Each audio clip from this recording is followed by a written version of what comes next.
Yeah. Good morning, me, good afternoon, oh, good evening, everybody. However you happen to be watching, I want to thank you for joining us on the Gaming Circle podcast, the podcast that has grown exponentially in the last couple of weeks, and we really thank you for that. I wonder why. We really thank you for that. You know, we've gotten a lot more views. The last show was actually the highest viewed show we've had so far, right? And we're also getting a lot of people on the audio listener side checking out the show. So we really appreciate that. To the audio listeners, I say welcome.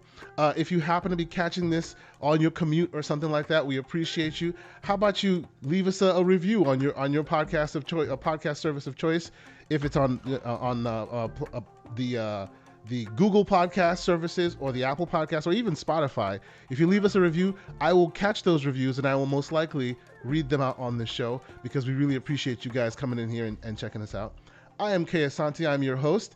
And of course, as usual, I'm joined by my brother from another mother. The man who can't grow the beard quite as glorious as I can. Jesus Christ, man. It's just but he's still on his journey.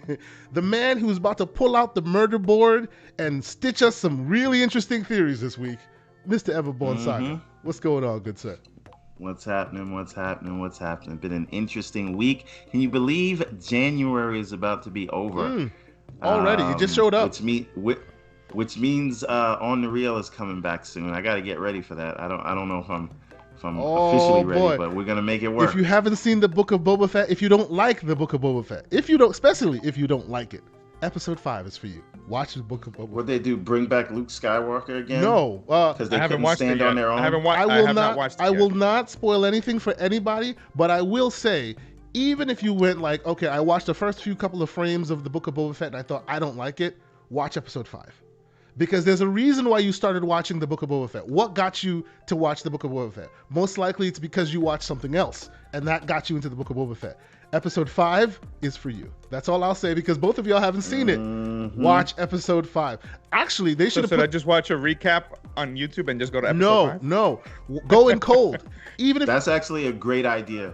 Look, even if you haven't seen any of the other episodes and you plan on watching the Book of Boba Fett eventually, I would skip all the episodes, go straight to 5. Trust me, from a story perspective, it will make sense. Just go straight to 5. But yes, we're not here to talk about the Book of Boba Fett, which admittedly I've been kind of lukewarm on, but episode 5 got me back into it. So yes, that's why I'm excited. But you know what? We shall welcome.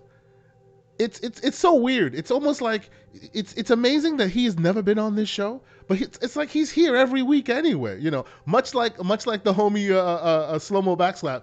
This man's presence, it's felt on this show on a weekly basis. Comes here every week to talk smack about Sonic. His presence is felt. His presence is felt on a weekly basis, and we appreciate him. From the Nickel Gaming Show, where he's a panelist, as well as Xbox International. And I guess you could call him the community good guy, because he's everywhere, this man, you know. Mr. Joanna Dark, welcome to the show, good sir. It's weird that this is your first appearance here. What's going on? I mean, you know, I like being in the shadows, you know, definitely, you know. One thing I learned of watching you and Everborn is that you got to bring receipts. So yes, sir. What I did last night, I pulled up OneNote, and I put all the things that I'm going to do to tear down Everborn about why Sonic is not a good... He's number one, he's not even irrelevant. Like, wow. I think Big the Cat has more charisma than Sonic. All right, we're going to see. This is a great show. You know, it's... thank you so much. Joanna Dark's favorite mascot is Bubsy. No. So let's... Cool Spotty. Come on now, Cool Spot. What's up with you? Well, you know what? If you want to slander something, Blinks is one of my favorite mascots. There you go, Blinks the cat. I dug that game. I really did. You should have never told me that. Oh, man. But here's the thing: at least Blinks has more charisma than Sonic and can do much more things. Stop Sonic it right now. Sonic can only run. I mean, that's why he's an endless runner, right? Jesus Christ. But anyway, okay. Here's I my see where this is going. I'm excited. You know, thank you so much. You know, as someone who just comes in the community, in the chat, and just kind of just hangs around, I'm excited to be here to kind of just talk games and connect out with you guys. You guys do an amazing job, you know, discovering this podcast, going on, you know, on the real. Just love kind of the chemistry between you two individuals. And then, yeah, I had the pleasure of meeting Everborn at Comic-Con, and that was awesome as well. So I'm here to talk all that slander for why Sega and Sonic are not that cool. Oh boy, this is going to be an interesting show. All right, well, before we get into the news stories and all the wonderful, interesting things that the news has continued to be giving us, as we always do on this show, let's start off with the games that we have been playing. So I will start with you, Mr. Joanna Dark. How about you tell me what games, a couple games have been keeping you busy this week, games that you've been enjoying. Go ahead. Yeah, so I completed in the last month, Horizon Zero Dawn. Amazing, incredible game. It looks fantastic on PC as well. And then I went back to Dying Light to kind of get ready for Dying Light 2 next week. And after that, I've kind of been jumping in between things. Nobody Saves the World, which you have right there. I think we were talking. It's a phenomenal game by Drinkbox. It reminds me of Zelda in the sense of the way it starts off. A Link to the Past. And then on top of that, I started Neo.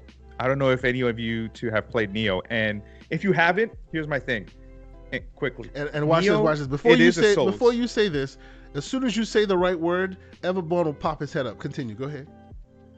Neo is not. It is a Souls game, but it reminds me of Ninja Gaiden 1 and 2. No, mixed with some Diablo when it comes. No. He still heard about Sonic. He still heard about Sonic. That's fine. But and Neo is so far in the 3 hours I've played. I'm not good at these Souls games, but I can tell you I am definitely good at Ninja Gaiden, and so far I've been enjoying it. I like the kind of like the way it plays and feels. So it feels like a more faster paced Sekiro. Okay. And then I started another franchise that's better than Sonic is Pokemon Arceus Legends. This man is out for blood this morning. Damn. Okay, continue. And these Pokemons definitely have a lot of more charisma and do more, but it's different. So what they did is they took the Breath of the Wild formula in the sense of, exploration, and they put it in a Pokemon game. And like I said, 2 hours in, I'm enjoying myself as a person this is my very first Pokemon that I feel really invested compared to the other ones that I tried, like Hey You Pikachu and I think Sword and Shield. I think the only thing I liked about Sword and Shield is that I can name my Pokemons like random names like Bad Bunny or some other weird names I think of. Yeah, that's about it. See, and Pokemon, I respect it a lot because it's done so much for the gaming industry. It just came out at a time where I had it passed me. I was a little bit further along in my development, as it were. So for some reason, I just have never connected to it. Now, my kids love that, like they love the characters so much. They're very young, but I can tell that whether I like it or not, I'm going to get knee deep in the Pokemon universe, kicking and screaming, because my little one has Pikachu like toys everywhere, watches it constantly. He's learning the poker rap. It's hilarious when a 3-year-old starts doing the poker rap. It's you should find that and enjoy yourself with that. But no, I appreciate that. So that's been keeping you busy this week. I agree with you that Horizon is an amazing game. I really do. I think myself and Everborn have had this conversation that when it first came out, people made that very difficult Sophie's choice of whether you're playing that or Breath of the Wild, and of course, Breath of the Wild slaughtered it, handily. But people revisiting it recognize that, hey, this thing was better than it had any business being. Why didn't we play it when it first came out? And on PC, of course, it shines. So, it's really good. I'm excited that I was hoping to replay it before the next version came out. But too many games, man. It's just been so many games, so it's been that's a little the difficult problem to get back to it. Yes. And I would say this, Keasante, to anyone who hasn't played it, it's once you get past the first 6 hours to kind of get through the game. Here's the thing about the game: it doesn't have the level, I guess, the acting. So some of the acting kind of takes you out of the experience in the beginning. Yeah. But when you start fighting these dinosaurs and you finally get to the main crux of the game, it literally just hits you in the head and you're like, wow. Wow. So definitely a great, absolutely. I would recommend it. How about you, Mr. Everborn Saga? I see you quietly sitting there. And I'm sure there may be other things that have been keeping you busy, but in the gaming space, anything interesting that's been keeping you busy this week? You recommended I start this game, Nobody Saves the World. I like that. I don't like that everybody throws around the Zelda reference for everything. You remember I gave you a lot of pushback for Death's Door. And I was right, but continue. And I ended up loving it. I still won't compare it to Zelda, but I ended up loving it. I was right. Continue. Yes. I'm not far enough into this one. However, I have played it, and I have the creative juices are flowing. It does help you flow those creative juices. Yes, you're right. Yes. That I want to work on in the Everborn universe. So I'm interested in it, even in just like research alone. It hasn't grabbed me yet, but we'll see where it goes. And I still need to finish Guardians of the Galaxy, but that game is great. I think when I first started playing it, I was thinking it was great, but then I stepped away for Halo. Hard to onboard again. Yeah, coming back to it, it's not as good as I remember it, but I think that's just part of the re-onboarding that a lot of games are not very good at these days, especially the more complex ones. And we've talked about that a little bit, but I find myself being frustrated more often than not playing Guardians. Like, the story's great, graphics are great, but like the combat just feels like chaos, but in a bad way. I don't know what's going on. I don't know where the enemies are, and then they tell me I need to attack a certain person, but you can't really tell the difference between who's who. I could just be old, but that could be is the that thing too, that made me. Right. Those are the symptoms of a Sonic player. That's what it is. Oh, come on. Now you're gonna have me defending Everborn. Calm down there, Mr. Joanna Dark. Come on now. So but onto this game, I know that you had said you weren't very impressed with the graphics, but I feel I actually like the graphics here, because I don't know, I'm not a graphics whore in that way.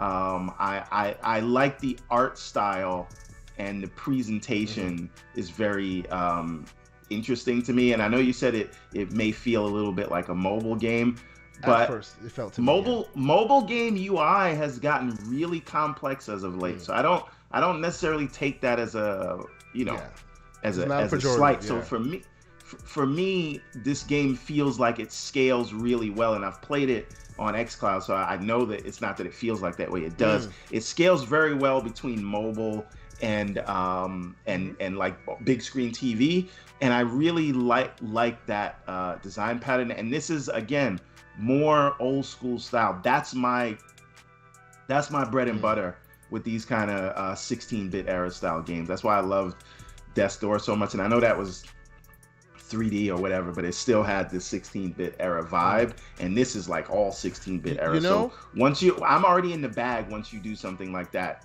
art style. I completely agree with you on the scalability aspect of it. I have been playing this game almost exclusively on xCloud, because it's just here it is on my tablet. In between watching the kids, I'm like going through it, having fun with it. It didn't put its best foot forward for me when I first started, because it seemed a little too simplistic, right? But once you start getting into, and I guess, by the way, is that all you've been playing this week, Mr. Everborn? That is it. Okay. Yep. So one thing I do want to add, though. I am probably, when we finish this show, I really have to, because at this point I've been procrastinating too long. I'm gonna start my run of Horizon Zero Dawn. Oh, yeah. I already started it, but I'm only at the proving. There you go. And I gotta finish it.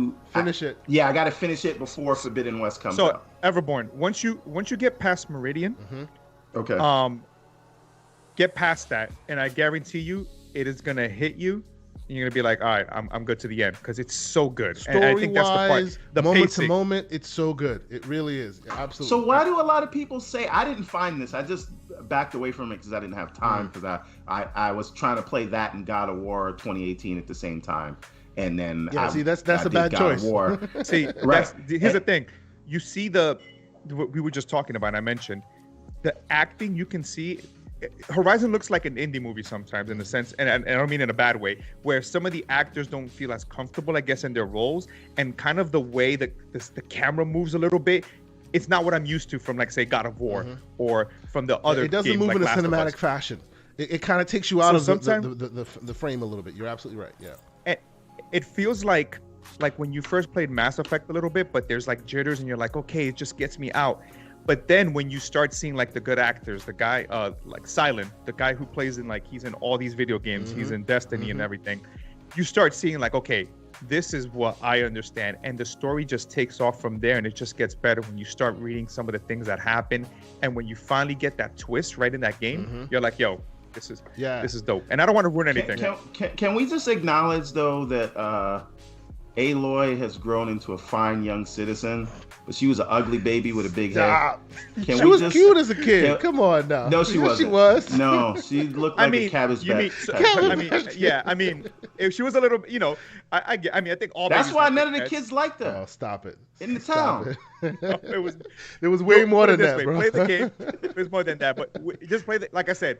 And here's the thing: that game, when you start finding like T-Rexes and all that, and you start learning like, hey, I'm gonna use this arrow. Yep. It's like literally, it's the basically the game that, you know, the Green Lantern, not the Green Lantern, excuse me, the Hawkeye game / every other game, that a Monster Hunter game that I've always wanted with a storyline. That is an astute assessment, good sir, and I completely agree on all counts. It is a game that deserves a lot more attention, and shout out and salute to PlayStation for not going, oh, it didn't hit as big as we wanted it to, and kill it. Part 2's on its way. It did hit as big as they wanted to. They sold like 10 million. Yeah, but of course, you know how it goes. There have been certain instances where other games seemingly hit the heights that they wanted it to, but maybe not enough. And maybe I'm projecting onto Square. But, you know, it's good that this AAA game gets another chance to shine, and this time, by all accounts, they've been showing too much of it, by the way. By all accounts, it's shining very brightly. It's gonna fix, you know, the thing that Mr. Joanna Dark was talking about, where the camera gets a little stinted when you're having a conversation. Now they're really focused on making it more cinematic. You know, I'm really, really excited. I never buy special editions. I have the crazy woolly mammoth version, like pre-ordered. And here's another thing. Another people say, oh, it's empty. Here's my thing. It hit me. I know why it's empty once you start learning about the story. Yes, and there's a reason why the world's a certain way. Yep. And I look at it this way. Why do I want to fight dinosaur every 2 seconds? That's the whole thing that I love about it, about the hunt. And that's another great thing. I will say, though, Mr. Joanna Dark. Do you think they're moving away from that, though, for Forbidden West? That's where I was going. They're honing in more on the combat. That's where I was going. That's where I was going, Everborn. I will say, though, if there is righteous smoke to be given this game, you start this game off, and this is very high level. I'm not going to give any spoilers. You start this game off, and the monsters, the dinosaur robots are a known commodity. We all in that world, everybody knows it. But no one's ever been able to conquer them like you are able to conquer them, right? No one's been able to take them to places that you have been able to take them, and it's just. Like, in that world, it's amazing. Wow, a human interacting with these robots this way? How incredible. And that lasts for 2 seconds. Even though throughout the whole game, nobody else can deal with them the way you can deal with them. But then they see you riding on one, and they're like, oh yeah, I expect, whoa, dude, what's going on? This is, you know what I'm saying? And it just kept happening that way. How the hell is she doing this? You know? But it was just yo, this has never been done before. All right, let's keep it moving. Like, it's okay. Isn't that like Nathan Drake, that he's actually a serial? Yes, that's right. Killer, what is it? Ludonarrative dissonance. That's what that is. That's exactly what that is. Yes. I still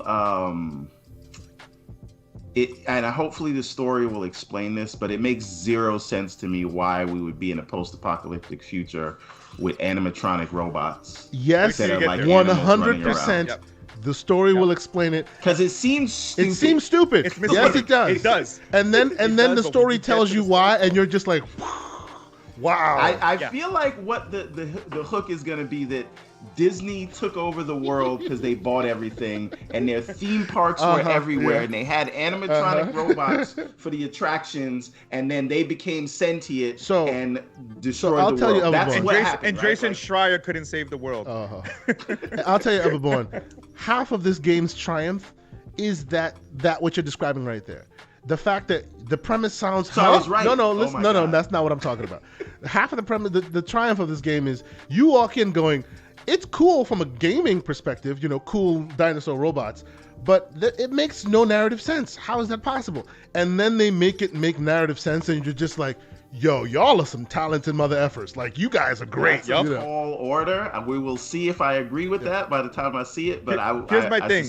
I went and got all the audio logs because I wanted to know exactly what happened after that big, they threaded that needle perfectly. WTF moment. Yes. And you're like, yo, this is crazy. And I took back all the slander that I said that I fell asleep. That's why I'm so, that is 100%, Mr. Joe. That is why I'm so excited for this game, because they set up a ridiculous thing that makes your brain go, come on now. And then they go, actually, I'm completely on board now based on what you guys say. So we'll see if they can do it, because there's nothing in my head right now that could make this make sense. I'll tell you this, Everborn.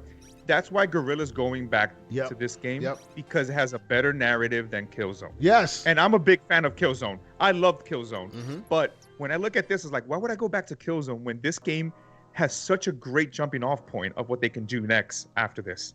And shout out to all the folks in the chat. Mr. Pixelbit G himself, he's like, he beat the crap out of a game. It's what they do nail it. You know, he's right on there with us. Thank you so much for being here, Pragmatic Eagle. I see you. I heard they're making a movie about this. I hope so. Is that Horizon? True? I haven't heard that, but I hope so, because it deserves a movie. Like it would be. Or even great. a TV show with maybe other survivors of the story. And you get more of that world. It's so rich. Yes, it is. Where you can go, and I'm not gonna say because then I give away some of the story of where they can go with this. Yeah. So okay, real quick before we move on to some of the news topics of the day, I will say obviously I've been playing Nobody Saves the World. It's been really fun. Like I said, it started off a little lukewarm for me, but some of the community members, some of the really great voices that I listened to were really high on this game. So I thought, I'll give it a try. Ainsley from a Seasoned Gaming, shout out to him. He was really talking this game up. I'm like, okay, I'll really try this out. And he's absolutely right. It is a fantastic little game. Yeah, like I said, it gave me mobile game vibes at the beginning, and I meant that in a pejorative sense, but now it's definitely not that. And even though, and you're right about that, Everborn, the style is a choice that they made, and I think it also lends to its scalability. So you can play this in the cloud. There's no real need for that delay or that feeling of latency. It's very, very good and scales very well. So I'm enjoying this, and I can play this in front of my kids, and they don't have a problem with it. So those games tend to be what I play more of, because you want to game as much as you can, and can't do that in front of the young ones so much. So I've been playing this. I will say, and this is just specifically because folks have been talking about it a lot, so it kind of sparked my interest to kind of go back and relive some of the quote unquote glory days a little bit. I have been playing a lot more VR as of late, and of course, unfortunately, VR being what it is, you can't really film it or show it off. So unfortunately, I'll just talk about it for a real quick second, and then I'll the man's putting it on. Mine is right there. This way. Yeah, right there. Anyway, so I started off. Yeah, your Meta Quest. We have to talk about how stupid that is. I said this to you months ago. You were like, no, they're not. Yes, they are. And it sucks. It's terrible. We'll get to that. It's like saying hella cool. It cool. was too stupid to believe. What do you want me to say? Yes, it was. Anyway. It's like when Nintendo called the Wii the Wii U. Oh. Right. It's like, because you hear this and you're like, no billion-dollar company full of smart people Oculus would do this. Yeah, I will. The mama called him Oculus. I'm gonna call him Oculus. That's just the way it's gonna be from now on. Screw that Meta Quest crap. All these years building up, like, okay. We'll get there. Whatever. It's like when Microsoft rebranded and they called themselves Groove Music. I was like, who thought of this name? Groove Music. I mean, I love the service, but Groove Music, like, out of all the names, you chose Groove Music. That's right. They should have kept Zune. Yep. Yes. Actually, my Zune, believe it or not, because Hyperkin has been talking about it, my Zune HD is right here, baby. Yes, with Michael Jackson on the cover. Stop that. Anyway, so I started, first off, shout out to Game Pass, Hitman Trilogy hit the service, and for a moment, let's speak. I will say their VR implementation is not ready for prime time just yet. It's still a little glitchy and a little buggy. They're learning their way through. No VR presentation is ready Shut for your prime mouth. time, but please continue. Shut your mouth. But with that said, the problem with their VR, the way it's implemented, the way they've actually implemented it from a technical perspective requires a lot of attention, and I hope that the bugginess doesn't stop people from looking at that, because the way they've done it is very unique and different from any other way. The game is just the game. You can load it up in the pancake version, as they say, and then within the game itself, trigger VR to start whichever headset you want. That's never been done.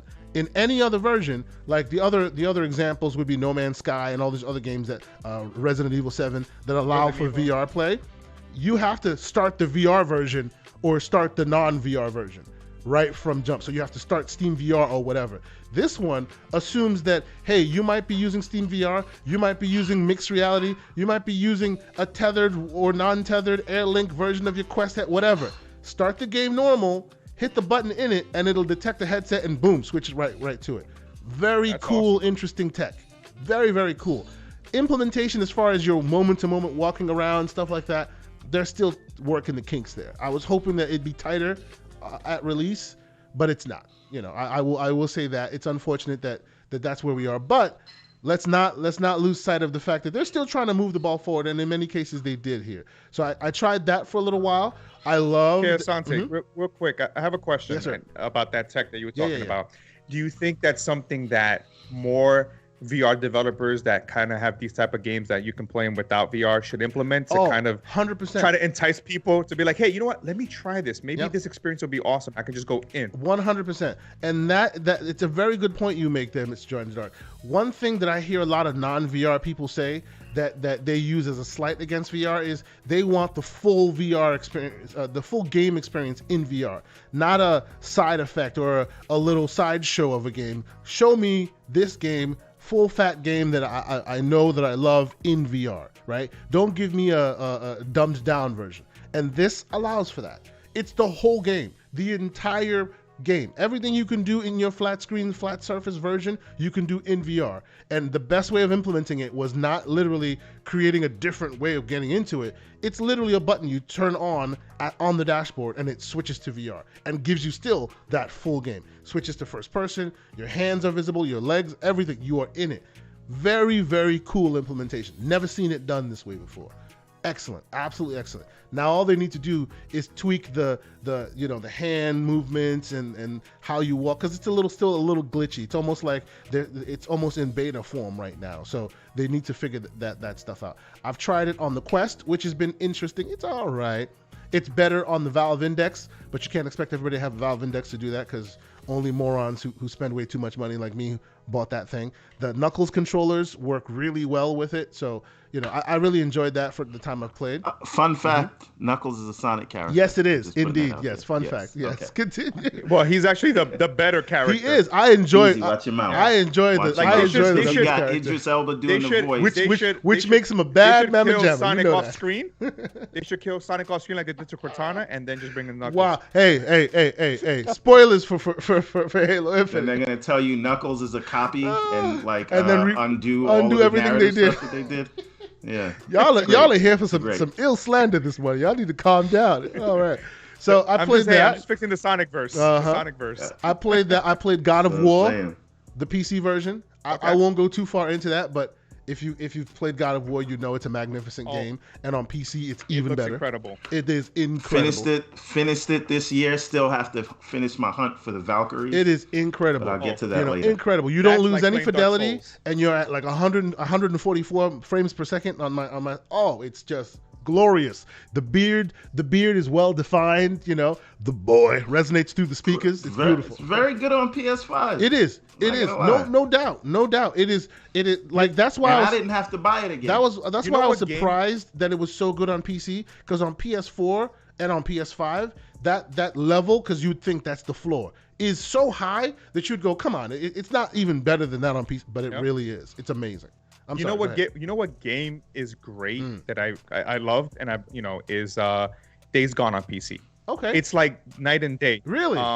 Playing it. Here's the thing.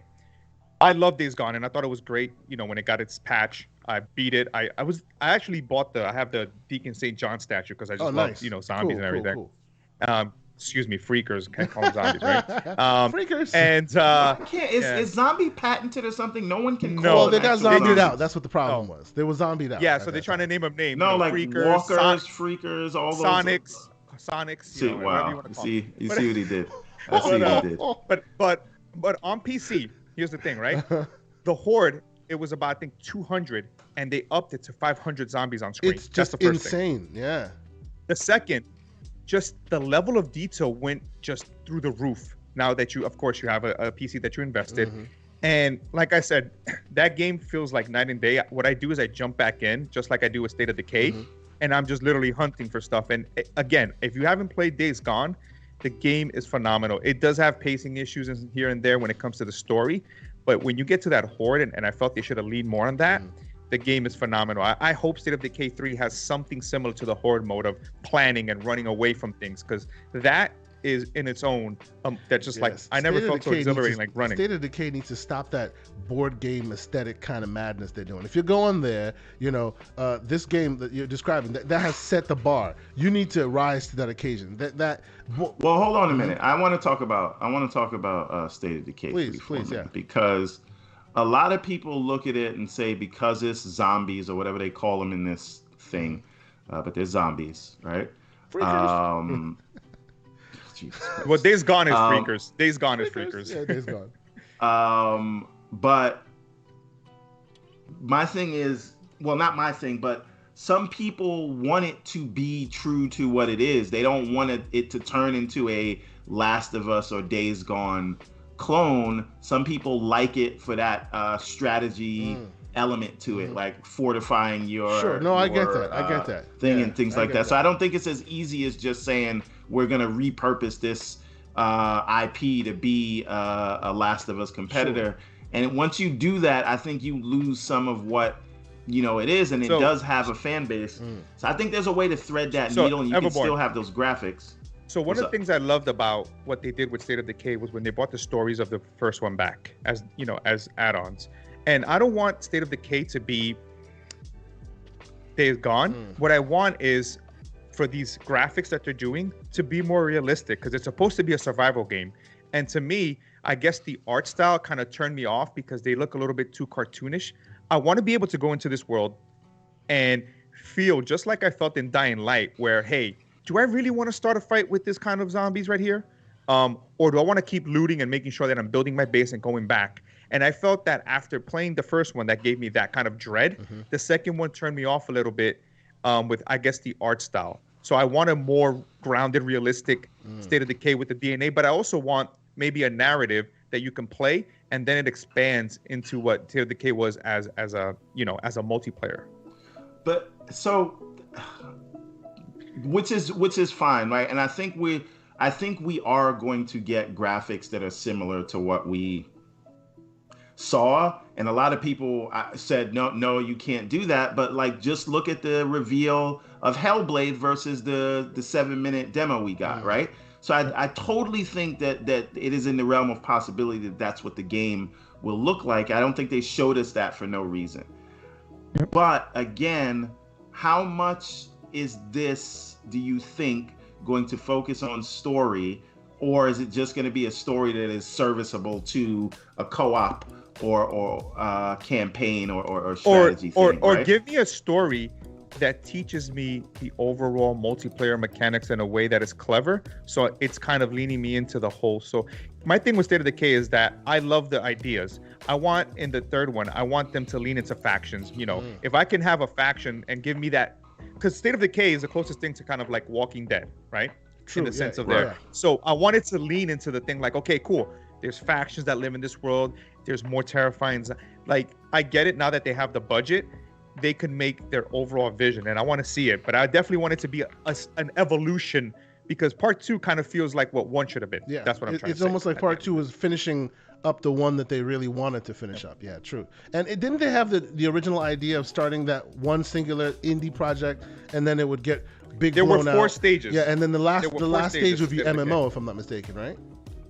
Exactly. Yeah. So I think there's so much opportunity to lean into that if you want to make it like that, because there's so many great ideas that just need to be explored. And I guess with the resources and now the bigger team, just like Compulsion, I think they can reach that overall thing that'll be a different experience that we've gotten, hopefully. Yeah. I agree with you. I'm looking forward to seeing where this goes, because people have a strong love for for the State of Decay franchise. And I think they've been close to hitting that height, but they're always just a little bit shy of it, So I'm looking forward to seeing it get close to that reveal CG trailer we were given. But real quick, let me finish off the games I've been playing before we move on to the main topics of discussion here. So besides the Hitman trilogy, I've also been playing Solar Ash on PS5. I've spoken about this before. Oh, how is that? It is really good. It's just got lost in the shuffle. Footage? I'm sorry?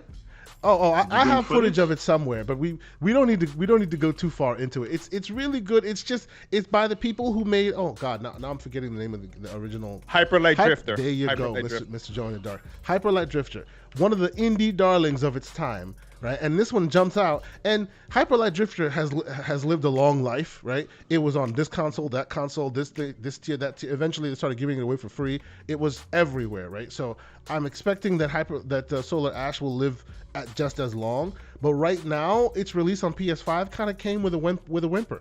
It just kind of came and went. There's some repeat mechanics that maybe make it less fascinating than Hyper Light was, but I still think it's a especially in the PS5 land where let's be honest, until the next Horizon comes out, it's a bit slim pickings. This game should be getting a lot more attention.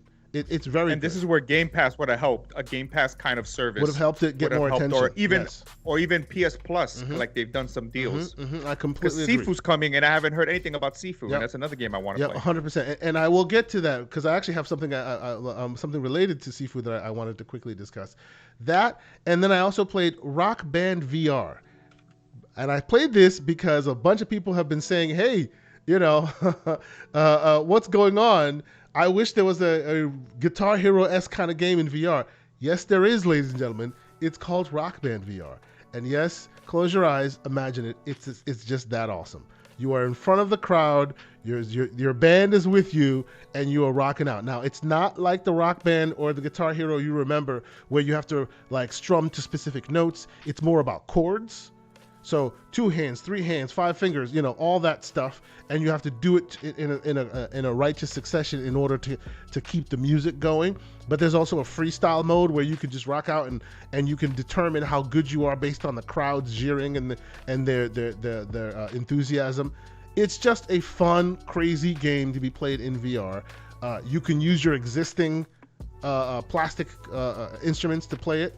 So all your Rock Band stuff that you have in your garage now can be repurposed. Go ahead, Mr. Joanna Dark. Yes. Playing Rock Band again in VR, and I think I played it briefly.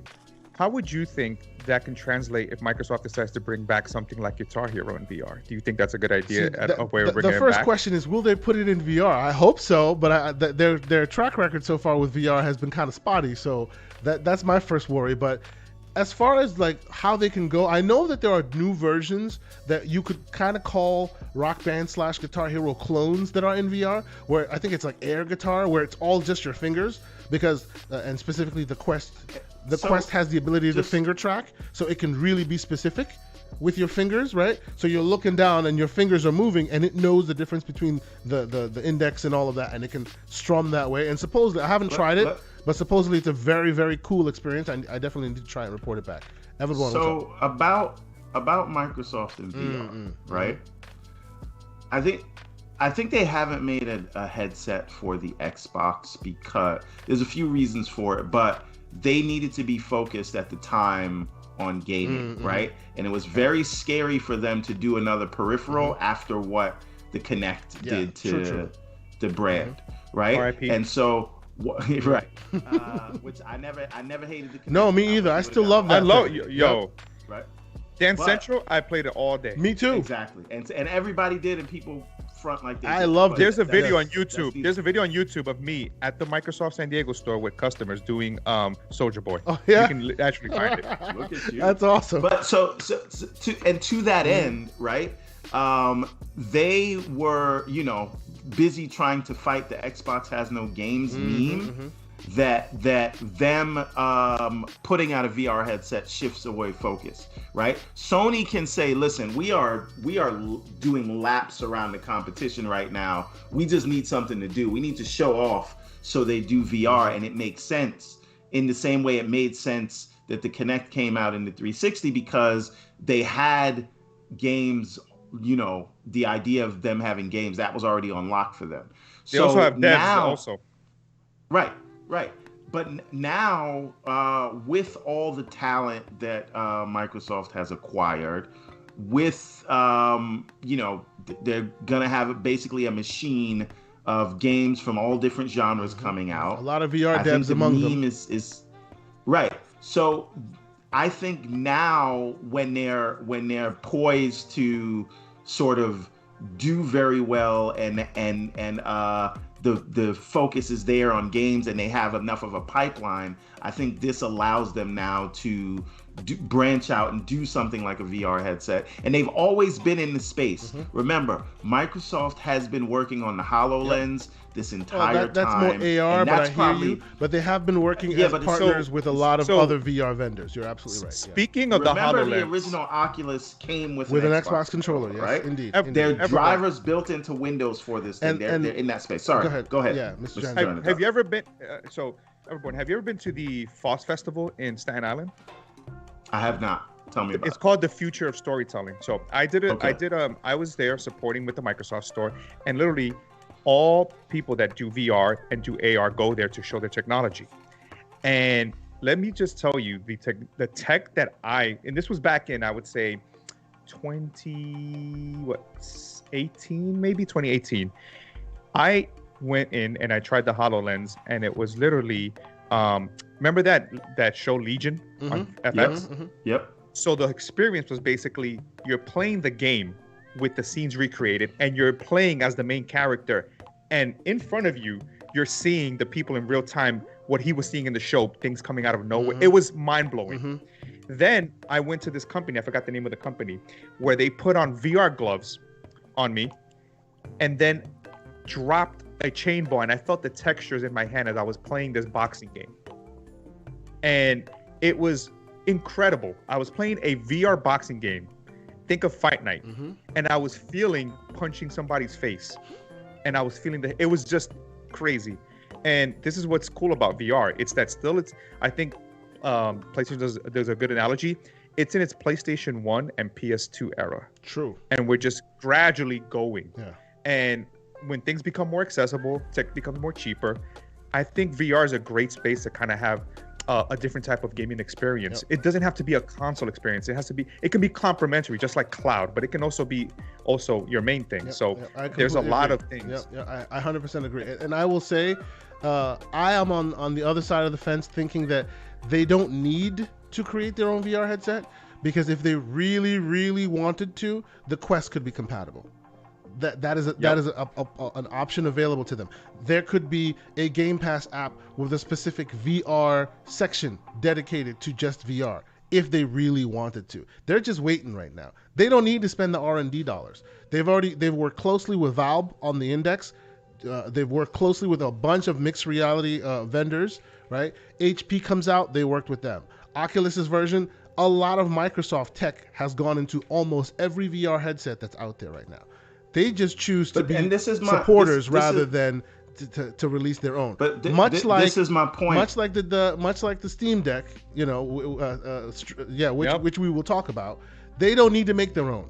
They know that others can make it, and as long as they're partners, they can be part of that experience as well. I'm sorry, Everborn, go ahead. Yeah, and that's really part of it. A lot of people think they're not in the space. They've always been in the space. They just mixed happen reality. to have multiple platforms, for this. And to your point, Windows. I don't know if it was called Windows Mixed Reality or yes, it was. Right. So they've always been there, and they see that as the space for it because it is still in that stage of the tinkerer. It is still in that stage of the enthusiast. And when it becomes, and maybe they're waiting for PlayStation and Oculus to create the market, but when it does, they've always been there, and they can be ready to go at any time. Because again, remember they had this conversation during the purchase, during this whole acquisition conversation, where they said those magic words that make me cringe every time they say it: metaverse. That will literally translate to an existing world where people from all over the place can come and share. They've showed their mesh technology. all that leads to VR. They've just not said the V and the R just yet, but all that leads squarely. I mean, look at Game Pass, right? Phil Spencer said it. PlayStation had PlayStation Now with Gaikai, and what did they do? They started to see what PlayStation did. They started seeing a lot of streaming, and they said, hey, you know what? Let me take this model, and maybe I have a better idea to see how I can basically implement this into our ecosystem. And the same thing with VR. They're looking and seeing, hey, let's see how PlayStation continues to succeed and penetrate that market on the console side. And then once the tech is there, it's built into Windows, it's built into the SKE, and then just all of a sudden, hey, 100%. HTC is now compatible. 100%. And there were rumors, right? Weren't there rumors that they had working versions with Oculus and all this other things? Yes, there is a reason why it came with an Xbox controller. And actually, the reason why I wanted to talk about that real quick, because one of the games, the last game I'll talk before we move on to the stories, the last game I'll talk about is Chronos. I don't know if anybody's heard about it before. Yes. You finally played it? Well, they have the one on the console. They took the VR away. Yes, which is sad because when you take the VR away, it's a good game. But in VR, it is a monumental experience. So, and the reason why I actually went and replayed this, I had this a long time ago. I replayed this because Everborn and I were having a chat, and he hasn't really delved into the Rift store like that with Airlink and all of that. He hasn't really delved in there. So he's like, people want a third-person action game in VR. And I'm like, that exists. Chronos, right? And unlike... real quick. Yeah, go ahead, Mr. John. Have you played The Edge of Nowhere? Of course I have. I have all of those games. Insomniac's Edge of Nowhere. Amazing. Amazing. Another one of those, right? So this game, including Chronos as well, and the reason why I bring up Chronos specifically is because everybody's looking at Sifu like, this mechanic is amazing. You get older when you die. Yeah, Chronos did that many years ago. Many years ago. So basically, it's a third-person, almost Souls-esque, if you will, hard as Nox combat, right? And you're basically you're into this world. You use rifts to get into this world. You're a young man. I won't get into the story, but it's actually pretty decent storytelling. It's a prequel to Remnant of the Ashes. Yeah, from the Ashes. Yeah, it's a prequel to Remnant of the Ashes. Exactly. So you know how that combat will be like, right? So you walk in there, and you always start as a young person, young girl, young boy, and obviously as you die, you mature. But as you mature, with every iteration, certain stats go up as far as your intelligence, as far as cunning, all of this, but then strength goes down, just like Sifu, right? The reason why I think it is a gem that's been forgotten is most VR games now use your head as the turning factor, whereas this was a still camera, right? With Xbox controller in hand. It's not a touch controls. So Xbox controller in hand, you can see the world as you look around, but the camera doesn't move. You're just looking around that world, and you can use. It's almost like the TV that you watch the flat screen on is stitched to your head. It's like playing with your toys. It's like playing with your toys. Yeah. No. There's a game that did that a while back on the Rift. One of it's like a platformer. Super Lucky's Tale also did. Yes. But Super Lucky's Tale was fun and cute and all that, which is also good. Also good. Wow. No, that I will disagree with you on that. But... that's a bridge too far, sir. No, trust me, I don't even believe that. Yes, I don't think you did. You just and yes, Victor Alstein, we will definitely get to the Sega arcade thing. Yes, and thank you for checking us out. We're getting Sanse, one of the things I loved about Edge of Nowhere was how you grabbed the book and you were able to read the books when it gave you the lore. Yep. When you were shooting, it felt like gears, but you were using your head like gyroscope to shoot. The only game that people see that aspect of and they remember that is Moss, because that was on PlayStation VR as well. All these others, and that was a good one. And it was a great one. I think there's a new one coming. All these others kind of lost in the shuffle. So I guess, and I'm sorry I interrupted you. I'll let you continue. I guess my to close out for me, my PSA for folks is go into the Rift store. Yes, the Quest store is fun and it has fun games and all that. The Rift store has games by Insomniac, has games by Ready Unto Dawn, like Ready at Dawn. Like there's AAA bangers, if you will, in the Rift store that's literally dormant because nobody goes there. I'm sorry, continue, Mr. Joanna Dark. Yeah, no.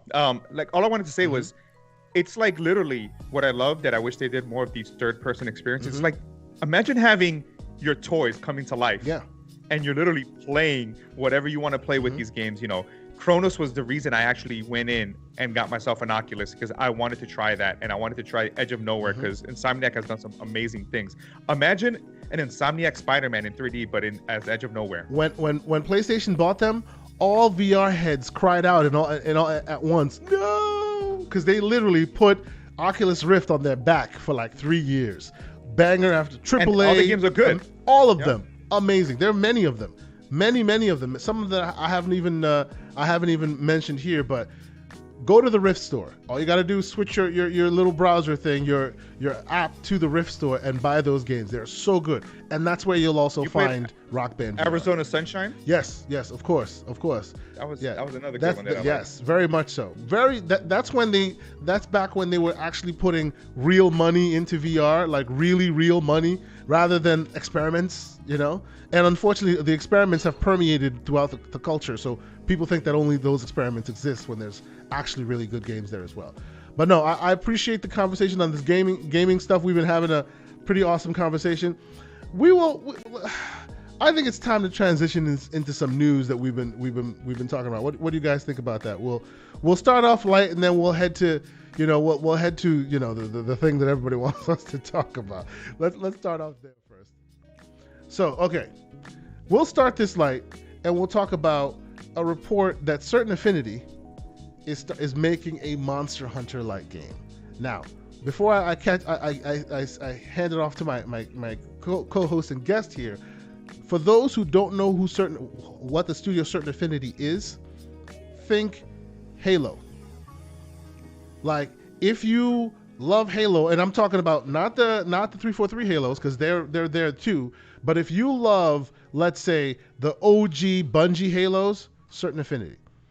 The lead map designer, Max Hoberman is his name, left the studio, I think, after Halo 2, and then started Certain Affinity, and kept making Halo maps for them, but as Certain Affinity, right? And they've been responsible for your Blood Gulch, think of the greatest levels that you love in Halo, Certain Affinity, and specifically Max Hoberman. Okay, now so that relationship has been there for a long time, even in Halo Infinite, right? They're very part and parcel of the Halo Infinite experience. Certain Affinity helped with that. And now we hear they're coming off the beaten path and doing a Monster Hunter-like game. Absolutely interesting. I've always thought of them like, hey, these guys are multiplayer-centric. They know that verticality. They know the ins and outs of map design for Halo Infinite, right? They're considered by many to be the best maps in the world ever created. And now they're doing this. How does this strike you, Mr. Joanna Dark? How do you feel about this? It's exciting on a couple of levels, because if you look at this, right, Monster Hunter-like game, I think many of us, we've seen shows, everyone's talked about this, is that Microsoft is investing in IPs that can basically be taken off the board now that we're talking about acquisitions, we're talking about overall, consolidation. And I like the fact that they're making something so in case another company comes in, whether it's Sony, Nintendo, whoever, and says, hey, we take Capcom off the board or we make Monster Hunter, it's another game that can be back in the portfolio. And as Certain Affinity, if you want to make multiplayer games, that's who you go to because they're great at designing. And I think that maybe they want to stretch their legs to be more than just making, again, maybe FPS. Maybe they want to say, hey, we have great ideas because we know how to build multiplayer games. Let's take a crack at something that we've done different to kind of, get those creative juices flowing. And I'm excited. I mean, I like Monster Hunter. So to get something in that vein of an interpretation, I'm excited, and I can't wait to see the first trailer and see how it plays. No, I agree with you. How about you, Everborn? I know you may not be a Monster Hunter guy necessarily. Never played Monster Hunter a day in my life. No idea what kind of game it is. I hear it's like Pokemon, but with real monsters. Gnarly. Exactly. Skyscraper-sized monsters, yes. And you have to team up to be able to do it. So it may not be necessarily a game for you, but let's be real, it may not even necessarily be a game. That doesn't sound like not my kind of game, right? I just haven't tried it yet. Haven't been into it. Is there a story to it, or is it just one of those endless things? Because I don't do endless games. Monster Hunter doesn't really have a narrative. Capcom has been trying. The most accessible one to date is Monster Hunter Rise that just recently came out on PC. It was on Switch, and they've taken a lot of the things.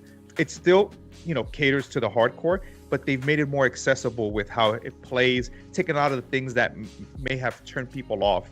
There is a story there, but you mostly play Monster Hunter for the fact of you kind of go out, start learning about these dinosaurs wherever you're hunting, and it's the fight. Like, I've played it, and when you fight these monsters, it's an experience on its own. Think of what's this game that PlayStation has that I love as well? Something Guardian, not The Last Guardian, the other one that they made. Have you played it, Sanse? It's on the tip of my tongue. Maybe the thing can help me, but chat, please help us out. Game called with Guardian in it, PlayStation game, not The Last Guardian. Not Guardian, but it's, remember the one that they remade that they brought back where you fight like titans and get on top? Isn't that The Last Guardian? No, it's something else, but it reminds me of this game, and it'll come back to me. And literally, Shadow of the Colossus. Yes, that's it. Yes, Shadow of the Colossus. Good job. Shadow of the Colossus. Yes. So it's like Shadow of the Colossus. And I did that without looking at the chat. And it's really good. But my thing is, maybe with however they're gonna make this, it'll be a little bit more, accessible to come in. And maybe they add a story to it. But the thing about Monster Hunter is about playing with friends, jumping in. And they have a demo. You can definitely try it out, Everborn. It's a little obtuse. You may want to jump in with a friend. It's one of those No. See, you stopped it right there. That's the problem. No. You need a Sherpa. You know me. I don't play online. The Monster Hunter Rise one, you can do it by yourself. You don't need anyone. Cool. And that new hook that it has, kind of like Halo. Yeah. You literally can leap over mountains and do crazy stuff. Okay, so that may be the one. Is it on Xbox? No, it's not, but if you have a PC, you can play. No, it's on PC. You can actually try the demo on PC, and you get the whole tutorial to play different modes of the game. Nice. On Steam. I will definitely add it to my list. On Steam. Good. Yep. I'll add it to the list for sure. See, for me, the excitement here is they have been working with Certain Affinity since the Bungie days, back when it was just a gleam in the eye. And now they have money in the pocket, and they're saying, okay, you guys have showed us your worth. Let us have you make another game for us, something that's not necessarily their bread and butter or something that they're not necessarily known for. It's very exciting that Microsoft is branching out this way, letting the studios that they've been working with for a while now, giving them access to different things that you would think that, these guys just make our multiplayer maps. That's it. Not true anymore, right? They're just like they're allowing their greatest racing game team to now do Fable. They're allowing their multiplayer contracted team make Asante, one thing. Yes, sir. The way the relationship between Certain Affinity and Microsoft reminds me of Bluepoint and Sony. Yeah, kind of. Where Bluepoint made a lot of took their older titles and remade them and put them in there, where Certain Affinity kind of built the Halo maps and everything. And now they're saying, well, hey, let's give you some cash to kind of flex that creativity and see what you can come up with now. Yeah. And Victor Alistine, salute to you from the chat. Yes, I do recall that. And it seems like all those wasted opportunities are now coming back around. Too bad old Cliffy B is not around to benefit from some of that. It's unfortunate that he has kind of, his name has kind of left the lips of the gaming industry, so it's unfortunate. Yeah, I see. Rayod is saying organic growth. Yes, yeah, right? Indeed, organic growth. But okay. So yeah, I think this is more to do with the potential and the excitement of what's to come, rather than necessarily this specific game. And hey, I'm there for it, man. I'm there to try it out. Hopefully, it's a game we can pause for the dads out there. But one thing that's interesting, shout out to the dads out there like myself, for the pausing. That's right. Is that prior to Activision, I know we're gonna get that into another topic. Yeah, we'll get there. The aftermath. But if you look at it, a lot of these games that have been rumored through Jeff Grubb, through Just Corden, they're games that if let's just say Activision was never on the board, are kind of similar to what they have, like that whole project, the one I think is it Project Dragon, which is supposed to be like a Diablo type Destiny. Yeah. Now you have Certain Affinity with a Monster Hunter like game. So all these little genres that kind of make strategic sense in the portfolio that you see that's on PlayStation or maybe on Switch, that are there are slowly, instead of just saying, hey, let's dump money and overpay, why don't we just make our own version of these games? Shout out to Mr. Boomstick Excel. Welcome, good sir. Welcome. He's pausing for boom. us. 10K boom. Indeed, 10K boom. New title. That's right. Now, let me ask you something, Joanna Dark. And Everborn just left us for a moment. This has been his not worry, but he's expressed some conversation to me in the past about this, and it's not necessarily, I wouldn't say it's wrong or right, it's just a concern he has, and I can see where he gets it from. Do you think, and his concern has generally been, they may have too many first-person shooters. Everybody's in the first-person mode. I'll twist the question and say, do you think they're leaning too heavily on these multiplayer, let's replay, even if it's a single player kind of narrative structure, they'll always add they're very, very multiplayer centric because they want that engagement to keep going, right? It's not a one and done game, if you will. Do you think that will become grating over time? Because every game, this certain affinity conversation being one of them, always tends to be, unlike your Horizon Forbidden West, where it's a singular focused narrative driven game, which maybe have multiplayer after it, we don't know. But that's the focus right now. This is always, let's play with friends, sustained world. What do you think about that? Do you think there's a potential for that getting too much in the Xbox ecosystem? So I have a couple of points for that, and that was a great question, KSI. So the first one is, Microsoft is leaning in to what they do best, right? When it comes to giving you experiences that you can literally play with your friends or play alone, right? Similar to Sony, right? They do amazing cinematic movies and they lean into that while also trying to be creative and bring other things. But when you look at Game Pass, right? One of the things that, I think some people were discussing with Netflix is that, once you binge it, what else is there, And what I see is giving content and maybe diversifying also the type of games where you're not shooing in a multiplayer aspect, but maybe it makes sense around the way the narrative is structured for single players. But then you also have a multiplayer thing to continue to be in that world and keep you engaged. So after you say, okay, I'm done with my Monster Hunter story or whatever it is, right? Now there's another mode for people that want to continue to explore. So almost like the Halo, maybe the Halo model, if you will. You come in for the single player, stay for the multi. And what else do you need for a service to continue to grow and continue to have people come back? Last night I was watching Mav Show, and Assassin Lupa said, shout out to him. I was watching that as well. Yes. Yeah, she said something interesting. She said, if Spartacus came out, what I'm going to do is sign up for whatever month, whatever next, Uncharted 7 comes out. And then I'm going to unsign. Okay, cool. Sony got their, whatever it costs, 10, 15 bucks, 30 bucks. But what you want is for that reoccurring revenue. Yeah, you want them to keep giving you reasons to keep subscribed. Yep. Yeah. Microsoft wants Joanna Dark's 15, 25 bucks, whatever Game Pass is going to cost in the future, or even now what we pay $15. And what they're going to do is that instead of me buying a game that I have to, sometimes these multiplayer games, either they're free to play or there's maybe like a subscription, depending what they are, but mostly of the time it comes with the purchase. You're giving people content also that makes you come back and play. I started playing ESO, and this is one of the things I forgot to say, and I never played it before. But now that it's in Game Pass, and I know that I have other games, I know that, hey, when I'm tired of my single players or whatever games I'm playing, I have this ever-living living world that I can continue to play. And this is the kind of I'm sorry, world. Go ahead. Excuse me. Sorry. Got my.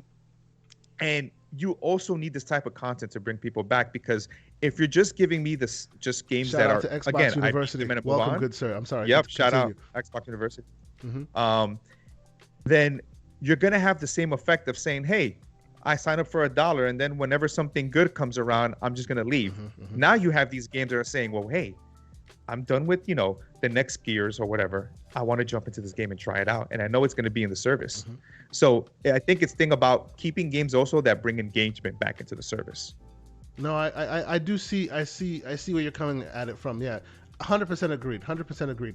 I will say to those who are worried about that, I think it's more a matter of timing. There's been a lot of the wheel has slowly started turning on all of their potential studios and their work that they're doing, right? So we're gonna get that single player thing. It just so happens that the multiplayer ones seem to be the focus right now, and those are the ones that have come out more frequently recently. So Asante, I'll give you an example, right? At the end of the PS4 era, I played what? Last of Us 2, fantastic game. I went into Ghost of Tsushima. I went into Days Gone. By the time I got to Ghost of Tsushima, even though I loved it, I was fatigued. Not because it was a bad game. Okay. It was because I was playing sort of the similar game. And what I've liked so far with Game Pass is that I have palate cleansers. Sure, yeah. So I just got off of Dying Light, which hasn't been in the service, but it's there. Yep. And I jumped into Nobody Saves the World to give me a different experience. 100%. I then jumped into ESO and said, you know what? I love Skyrim, but I want to see if maybe I can get into MMO. And I got into that. So it kind of the diversity and the creative, the different design aspects is what helps. I agree. Similarly with me, I had no life to Halo Infinite, and just to palate cleanse, the gunk was perfect right after that. Yes, it was a fantastic game. It was a great, relaxing game. So I think that everyone is going. So we got Sifu coming out, so I can then be hyped for Horizon Forbidden West, and Sifu is kind of like that in between game to kind of get me ready for that adventure. That's going to be amazing. The gunk was a little bit too relaxing, but I'm ready to admit that I am a troglodyte. You know what's wrong with? I just wanted to shoot more stuff. Is that it was a great game. I felt that once it got you into the story, because again, maybe the budget of the team and everything, it literally rushed everything that could have been amazing with a little bit, maybe at 7 hours. Yeah, so the other thing about the gunk is, like, I know it's a platformer, but I feel like it relied too heavily on the vacuum effect. And I wanted more in the way of platforming, because like what you can and can't interact with isn't as clear as I would like it to be. And again, I admit it, I'm a troglodyte, but at the very least, I didn't need it to be a shooter. But if it had a melee attack, I would have been. Indeed. So real quick, again, shout out to Mr. Xbox University. The man's been playing whack-a-mole with the Twitter streets. Check out his new Twitter profile. It's on screen right now. Go follow this man. Yes, he can't be silenced. We refuse to let him be silenced. So there's his new Twitter profile. And by the way, if you have not secured a Series X yet, he is doing a giveaway of a brand new Series X, and you can correct me if I'm wrong in the chat. He will be picking a winner on February 15th, and you have to kind of follow the new account, all that other stuff. And of course, not to be undone, Mr. Slow-Mo Backslap shows up, and his first thing, good morning, Sonic sucks. That's not the first time Slow-Mo's been wrong. But you know what?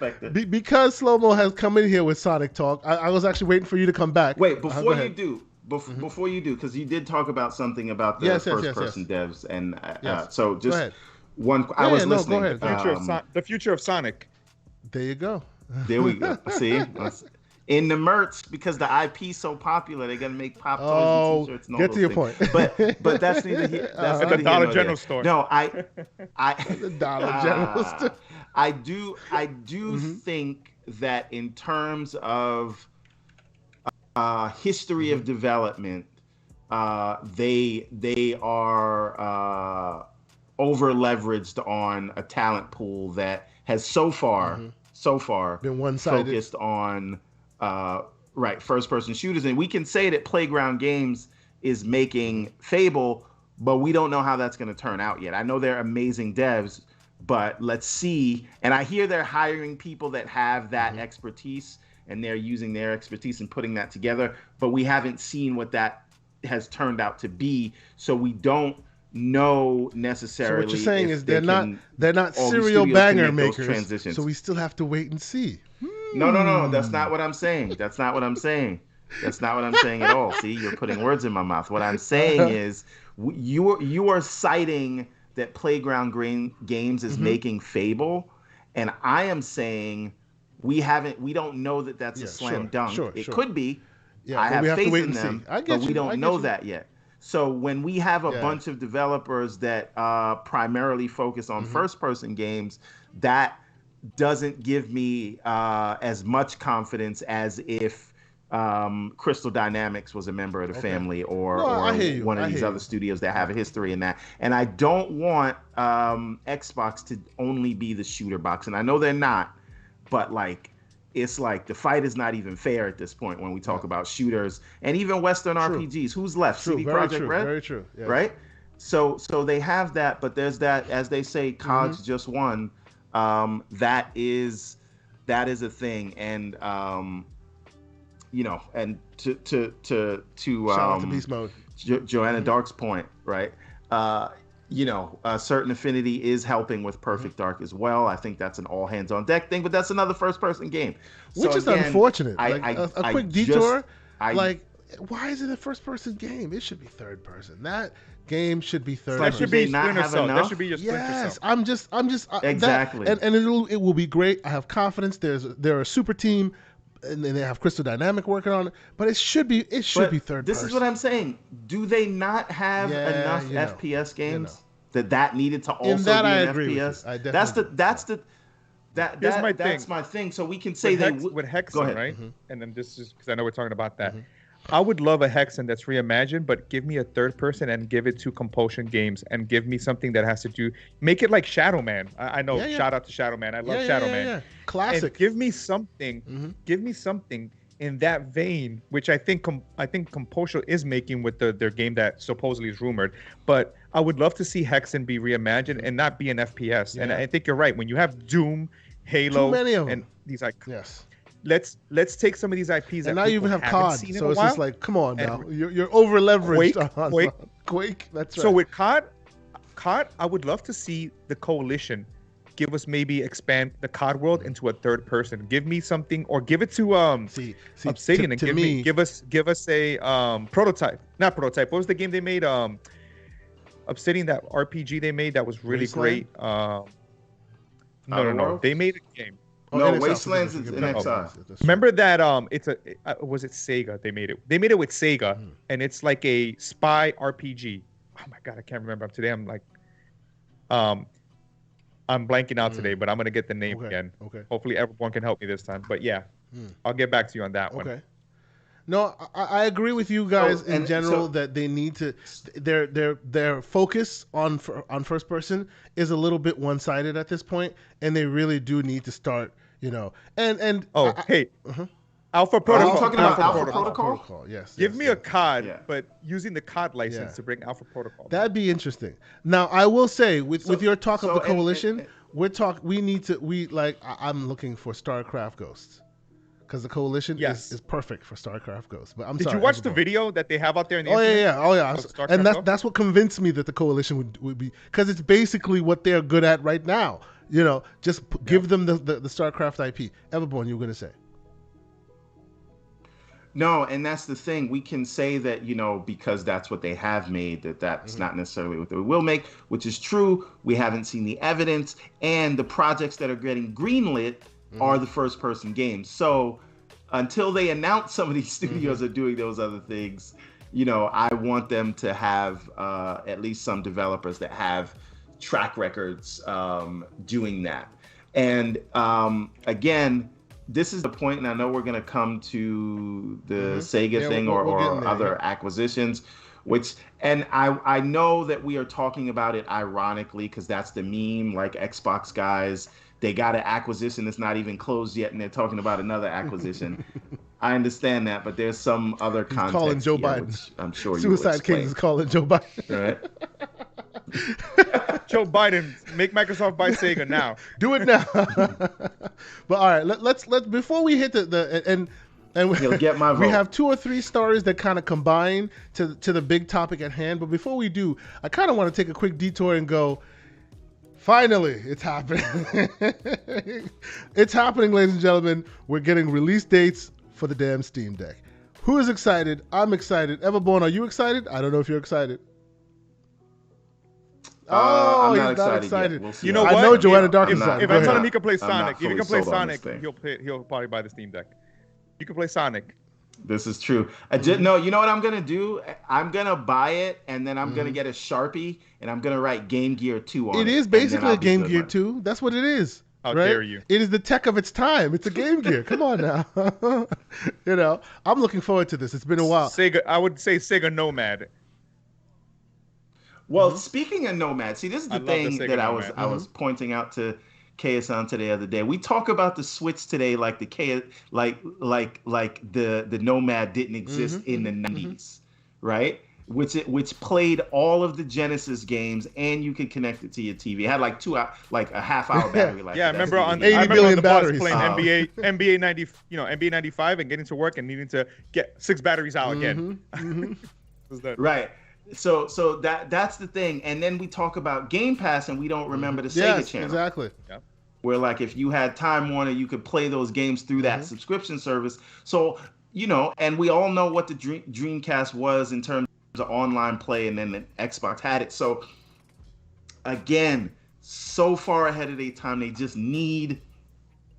flew too close to the sun. They just need to be adopted by rich foster parents. And get rid of Sonic. So go ahead. All right. Let's hit the Sonic conversation real quick. Well, but you know what? We won't, because I know that will diverge into something crazy, and we want to get there. Because he's not relevant. It is very relevant. We'll get there.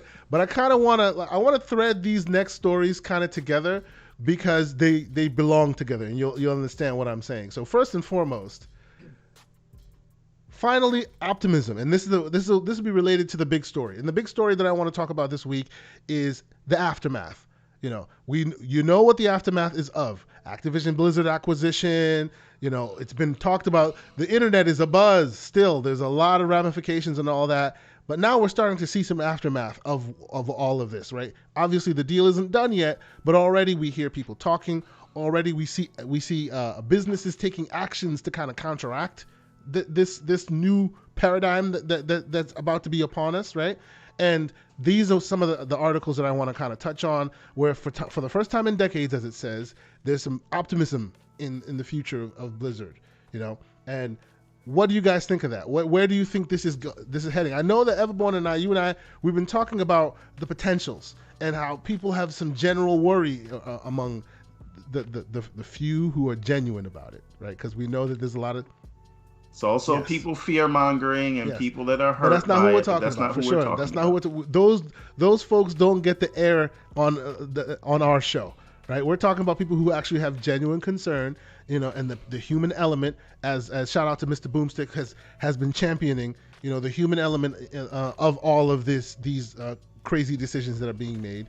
We're starting to hear that folks at Blizzard, folks at Activision, people that are talking on background, people who are talking to journalists are basically cautiously optimistic about the future of these companies. Go ahead. So here's the thing about that, right? Like, I feel like there's so much money involved that I take every story I hear with a grain of salt. There's like 4D chess in terms of playing the PR game. And isn't it convenient that it leaks that people are cautiously optimistic in a time where, Microsoft could be facing backlash? Or isn't it convenient, conversely, when you hear negative news about it? Everything is going to be a play for public perception for or against this deal, depending on who the competing parties are. I trust nothing as it relates to this deal that I read in the news.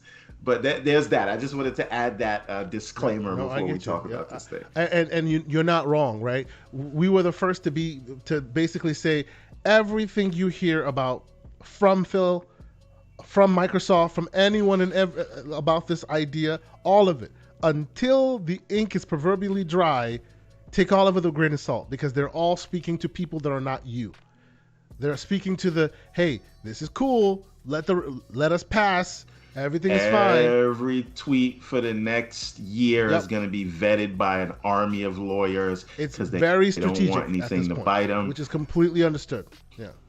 Which is also why they're not making any other acquisitions until this deal is done. But I'm sure we'll get into that it's funny later. you mentioned that, because Sega has exited the arcade business after 56 years. Now, before I hand it off to you, Mr. Everborn Saga, I will say that this is not news. Well, it kind of is news because now they're finally done. We heard them. They step away from Sega Sammy. They closed up a bunch of other entities they had, and now they've closed this up. Now, to those who don't know, reading of the tea leaves, that tends to happen when they're thinning themselves out to be more attractive to be purchased. Right? You get rid of all the side projects that suitors will not necessarily appreciate, that'll add complexity that they don't want. So you get rid of all those. That way it makes you a bit more attractive to be purchased by one company or another. So go ahead. Yeah, so Sega is going to the gym so they can get their body right, so they can be noticed by their ex, or not by their ex, by their crush. Right? They're trying to get right. They're in the gym. Right. Yep. They're in the gym, getting slim. Right? They need to get rid of Sonic then. And oh boy, this man is out here. He's out here for blood this morning. Christ. Lord.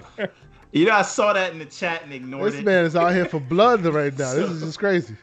So the thing is, they did this, but I don't know that means that they're on the books, today or tomorrow. They're not looking for that. And there's a few ways to read these things, right? We know, we can tell by here in the United States, the arcade I appreciate you, sir. business is dying. So that was dead weight, whether they were going to stay alive or not. So it could be that they're trying to stay nimble in order to continue to be independent. I'm not saying that there's not more to this, but that is one reading of it. But if they are shedding all those, non-software assets, then there's still a ways to go, right? Because remember, they also own casinos, they own golf courses, and I'm sure at least, Sony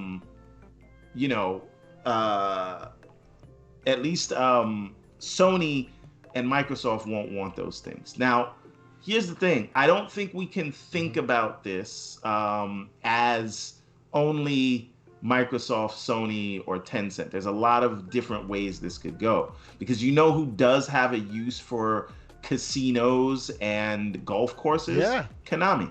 Yeah, indeed. Believe it or not. Indeed. Right? And pachinko machines and all that. That's right.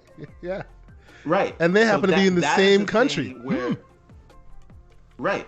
So there are synergies there where this could go a way that we don't think it is. Now, there is another classification that Sega holds.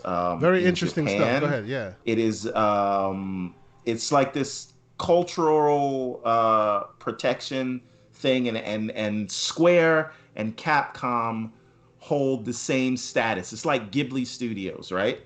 It will need to be reviewed by more than just the Japanese trade commission and things like that if they were to sell to someone outside of Japan. When Everborn said this to me, I was like, wow, interesting. Right? This reminds me of like the bald eagle in America. It's a protected species that you can't mess with. I hear you. Right. It's interesting. So it's not as simple. Not saying it is. Not saying an American company can't buy a Japanese company. Anybody that tells you that they can't is full of It's easier stuff, to buy non-Japanese companies if you're an American company, but it's not impossible. Right. But if you are buying Sega or Capcom or Square, there is a little bit more red tape involved with it. And I don't know if you know this, but Mega Man was a long time back, not just a video game. He was a part of and Movie Bob did a great video doc on this. Mega Man was part of this sort of cultural outreach thing to tell people about Japan and why it's a good place to visit and things like that. And Sega sort of falls in that category. So it's not necessarily, hey, I want you and I need you and I got to have you, right? But you know what, Everborn, though? They would have to basically go past the Ministry of Education, Culture, Sports, I'm not trying to cut you off, but you were murder boarding me yesterday when this whole thing happened. You're being unusually level-headed about it right now. Give me your theory, bro. No. I'm coming to that. I'm coming to that. Hang on a minute. So, I just want to put that out there that it would require. Again, it's the Ministry of Education, Cultural, Sports, Science, and Technology, known as MEXT. You can look it up, right? So that's an extra layer of that. Now, I do have. Put it on. He's got the Everborn cap here, on. Right? Let's go. So first, so now get the level-headedness out of the way. Yes. Tell me your theory. Let me. So before you do that, though, the fanboy hat on now. For those who happen to not be watching the show, and I know a lot of folks that watch the show are very repeat viewers, and I appreciate that. Our homie, Mr. Everborn Saga, is the biggest Sony fanboy I have ever known. I'm Sega. Might be eventually. Okay. Anyway, we'll continue. I've gotten that label on Twitter before. Biggest Sega fanboy out there. I don't even think Sony can save Sonic. Oh, stop it. Biggest Sega fanboy out there. Okay. He has been big on trying to. He's willing into existence the idea that Microsoft is going to buy Sega, and this whole acquisition of Activision-Blizzard King, we can all agree, kind of threw a wrench in all of the potential works that were out there. I want to see Everborn's board. I want to see his board of this. Close your eyes. You can imagine it. So we know that Microsoft, because they said so, that they were on the hunt for more studios and publishers, right? But before you continue, Slow-Mo Backstab wants you to take your hat off and show us the tinfoil underneath.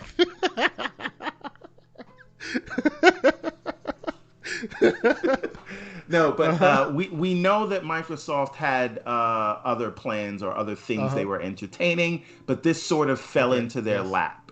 Yeah, right? That's at least as the rumors go. But again, take that with a grain of salt, because remember, there's a PR machine behind getting this $70 billion deal closed. But as has been reported, the stock was dipping. They didn't really see an exit plan. They tried to go to other companies like Facebook, who had turned them down, and their final stop was at Microsoft, who got them for a steal, because if this were a year ago, they would have cost $100 billion to buy. True. Right? So Microsoft pounces on it, but that is like from October until the January announcement, right? So what did they have in works before that?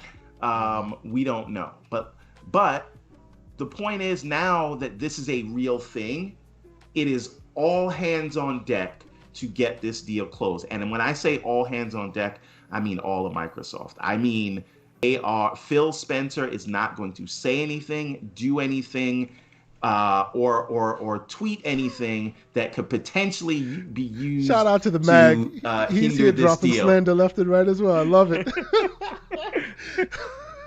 He is correct. I see what you did there.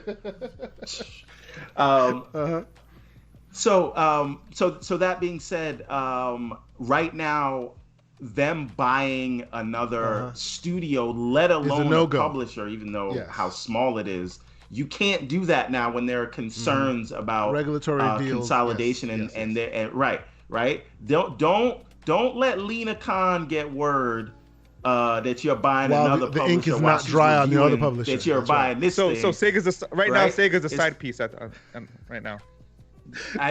They're not even anything. They can't even look at you right now. It's that meme of you're holding on to Activision-Blizzard and you see Sega walking by. It's that. No, it's not even that. It's not even that, right? Like, Sega's the side piece that you say, don't call me. I'm doing the holidays. It's like that family. John Legend song, right? She don't have to know. right. So this is the thing. They can't move right now. With that in the air, because they can't move right now, if Sega is available to purchase, would be available to who? Now would be the time for I'm coming there. Don't worry. Now would be the time for someone else to come in while the dragon or the behemoth is busy, right? The behemoth is distracted with the Activision deal, trying to get that closed. Sega may not be able to wait, so now you pounce before the behemoth turns around and tries to get something else. What's the way out of this, though? Because I'm a glass half full kind of guy. And I want to give credit here, because he got my mind thinking, this is all Pixel-Bit G, right?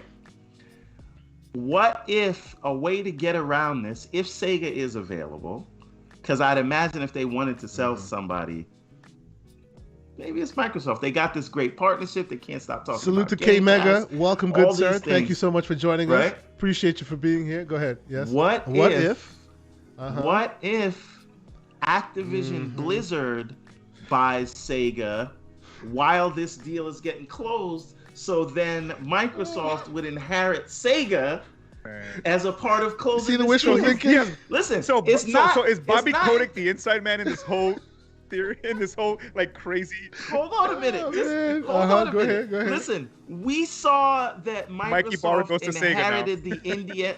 Exactly. Inside Mikey man. Barr is the one. But we saw that Microsoft inherited the Indiana Jones deal, and that's something they got done while they're in talks. A deal for a single IP is not the whole damn company, bro. That's ridiculous. And they don't own it. It doesn't matter. And they don't own it. That's fine, but they still did a deal. A deal is a deal. Even your homie, even your main brother, Mr. Xbox U, is like, Jesus Christ. That theory. I'd rather go to Capcom and do this theory than to Sega. I'd rather get my hands cut in the cookie jar with Capcom than Sega. You see what I'm talking about? You're not seeing Keep the going. bigger picture, right? Picture the murder board. So we're stitching. They're in bed, yeah. So there was a secret deal. Mikey Barra right there, just watching in the background with a camera. Secret Kotick deal that he's gonna buy Capcom. Well, he's gonna start the process of conversating with Sega while they're being purchased by Microsoft, right? And when does all this stuff come to fruition? All I'm saying is ABKS. So Bobby Kotick flies. He does a Suge Knight, and the friend of Sega is Vanilla Ice. He's Vanilla Ice and says, "Hey, sell me the company." He comes back, gets the company. This is Mikey Barr doing this. Okay, that's the shooter that Phil sent out to go bring home Activision. True. Just how he sent out Stephen Eli. Yeah. And don't forget, that didn't really work out too well. Ferguson also. Yes. Mm-hmm. Yep. Exactly. So again. That again, obviously conspiracy theory, but that's the only way I see this happening. Now, that being said, it's not all over yet, right? Let's say that my theory is too far-fetched, right? Really? I think this is fan fiction. Seriously. This is a memoir, Everborn memoirs. There's still more fat. There's still more gym visits for Sega, right? They still have things they need to get rid of, and it could take about a year to 18 months to get rid of those things. And maybe by the time they're finally lean enough for somebody to grab, maybe this deal's done already. But that's the only way I see it. I fear that the opportunity for Sega could be gone forever, and that Everborn, is, I'm gonna entertain this fan fiction, and I'm gonna give a couple of things. Yes. So here's why this crazy story that you've made up, kind of in a sort of, I'm gonna entertain it. So you look at Sega, cool. They're getting rid of a lot of things because also maybe they're also trying to cut costs on things, where they don't want to do it anymore. These businesses they're not thriving, so they're losing money. Right. They could just be bulking up for themselves. On top of that, if you want to kind of get entertained, the whole thing with Sarah Bond and them kind of, hey, helping you with the technology. So maybe Sarah Bond is building the infrastructure, putting them up, putting the makeup on and everything, getting them ready to present it to Amy Hood and say, hey, can we open the vault and buy these? Look how pretty they look. Well, but the problem with that is... a pretty woman. The problem with that is, Mr. Joanna Dark, the problem with that is, it's not to say that Microsoft won't want to buy Sega. It's probably not even to say, and this is all hypothetical, obviously. It's not even to say that Sega doesn't want to be bought by Microsoft. But right now, where you have Activision-Blizzard King in the mix, if anybody brings that even close to fruition and journalism catches on, it'll be a firestorm with them. Yeah. Right now. Mm-hmm. Okay, guess what? Nobody brought Activision-Blizzard King to the media. These things do not leak until it's time because there's so much at risk. You don't have to worry about that leaking. I think what Chaos is saying is like, you just can't drop $70 billion and then all of a sudden, like, while us the ink is not dry, fans and say, oh, hey, let's go to WB. Yeah. Oh, hey, go buy a Sobo. You got to be hands off for that 18 months to 2 years. Yeah. Any deals they had in progress or were thinking of are on hold. There's a gentleman's handshake. Handshake. My thing is, I think once this Activision thing, then you can start maybe, hey, and again, I think, like, and I'm going to say this here to everyone, I do not hate Sega. I'm a Sega kid, true and true. Sega, when I look at their IPs, basically complete the portfolio that Microsoft needs. And I'm going to say with the games, Skies of Arcadia, JRPGs, Sakura Wars. Then you got Sonic, so now you complete all, and you're like basically the king of mascots. You got my boy Kiryu Kazuma with bringing in Yakuza, and then you have all these other niche IPs that you could just bring back that make sense overall, and I just think that that's what they need. Beast Mode over here filling in the gaps, giving us some more knowledge and science. We appreciate you, Beast Mode. Thank you for being here. Don't let Everborn's crazy murder board theories dissuade you.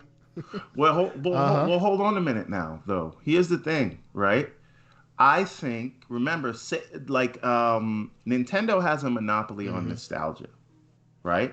And what better way to compete against Nintendo but with the Series S, and because it's not just having mascots, you need that nostalgia that brings us 30 and 40-year-old men back to the Spider-Man Underoos days, where we feel like a kid seeing these things, so and we want to show it to our kids. But Capcom is still more adult stuff, right? Like, it's not like, if you do Sega, you have something that can play in that area along with Spyro. You got Vector Man and all these guys. And this is the other the other piece of it. And Pixelbit G makes a great point where he says they could be basically doing, I'm editorializing on what Pixelbit G said, but they could be pulling Confessions of an Economic Hitman, where they lend publishers money and was like, oh, you don't gotta pay us back. Just put it on Game Pass. Let's hold out a little bit while we're busy, right? First right of refusal, right? So now they owe you so much money when they sell. Maybe they got to talk to you first. Another crazy theory. Right? I'm sorry. I'm just saying. Bro. I don't see it. That's actually less crazy. Yeah, it is less crazy than the first one. At least you admit that. Good job. But like I said, we entertained his fantasies. Now, I got here we go. Right? Keep going. My God. I want to take you on a trip. Chapter 15, verse 5. Verse 5. Continue. Yes. Right. Let me take you on a trip. So we're all talking about, you guys know where my heart lies, right? But let me think outside of myself. Continue, yes. Yeah. Hey. Bad taste in the hole. Like the Max said. Let me think outside of myself for a minute, right?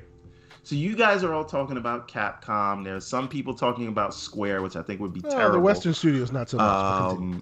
No, I would love Eidos Montreal. Give us Deus Ex. I think I say Sega, right? But I think the one Japanese publisher that we all this is even crazier. And there's a reason we ignore it. There's a reason we ignore it, but I'm gonna again, going in. Remember, going in. Go ahead. Wait, let me take a drink of water real quick. So. You're gonna need that. So, what about Namco? I don't mean. I'm gonna agree with you on that one. Hold on. I don't mean Bandai Namco, because the reason people write this off, they say Microsoft doesn't want to be in the anime business, right? Sony is. Hold on. Well, sure, but for that they would have bought WB and got HBO Max, right? Which maybe later, right? But again. They don't want all those things, and it is a very expensive bet. You'd have to spend close to what you'd have to spend for Take-Two, because if you look at the market caps, it's 15 billion versus 18 billion, right? For Take-Two and Bandai Namco. And again, I know we're in $70 billion land, but you have to look at what you're getting for that, right? But for Bandai Namco, the Bandai piece of it makes all the money, right? Namco, the game division, you see that they're not greenlighting sequels to IPs they own. They're doing anime-based games, and those aren't performing, except for maybe Tales of Arise, right? But those aren't performing the way they want. And they have so many marketing deals with Namco. They have a long history with them. And they're putting a ton of their stuff in. So you want Ridge Racer back, right? So what? Ridge right? Racer. And exactly, right? Now remember, right? Bandai Namco sold off their mobile division a few years ago, so it's not out of the realm of possibility they could want to get rid of the Namco piece. Now, Namco publishes so many things outside of the developers they own. You could have Namco as a publishing arm in that region, leave them alone, and let them secure the deals that you couldn't get as the Western big Microsoft who's lumbering around and everybody laughs at in that region, right? Well, no, because that's you got to get Sega. Well, remember, what I'm saying is, you know how The Witcher was published by someone else in Europe? You can kind of have where you know Bandai publishes for Microsoft, right. And so this is the thing. Well, not Bandai. I'm saying Namco. See, but that also precludes that Bandai and Namco, even though they've been together for years, are still separate entities that work independently. I don't know about that. How'd they get rid of their mobile division? Right? Okay. How do we surmise that Square wants to get rid of their Western division? You can get rid of stuff if you want to get rid of it. Touche. Right? So the point is, you can continue your conversation. You can continue the conversation in this direction, but I will also direct you to my screen where this headline has also come through, just to add a little color to it. You can keep going, but no, I'll come right to this in a second. So my point is, it would give them access to a ton of Japanese studios and first look at games that they could publish under the Namco arm that they couldn't otherwise have gotten. It would also give them a ton of JRPGs that they could capitalize on in that region and Driller. Then have a base. Speaking to the names that they don't mention that you were saying with Bandai Namco, shout out to K-Mega. Koei Tecmo is a name that's not brought up, but they are also nostalgia in a bottle, man. They have so many great titles that people just forget that exist. They always think that it's either Bandai Namco or it's Capcom, or Koei Tecmo's out there, man. They out there. Also, Koei Tecmo, their games never go down in price. $40. Yeah. It's like it's ridiculous. Like I look at their price, I'm like, I'm gonna wait for it to sell. I'm like, damn, you're still $40. Yep. So just in terms of relationship, obviously, I think in that region, Microsoft has the best relationship with Sega. I'll give you that. Just if you look at their history and the games they've released on the platform. And I know people are going to say, but Persona didn't come there. Is it possible that Persona is a deal just like... Right. There's been a rumor that there's a deal Final Fantasy is a deal. We never heard of it, but there's a deal that, again, Sony will not...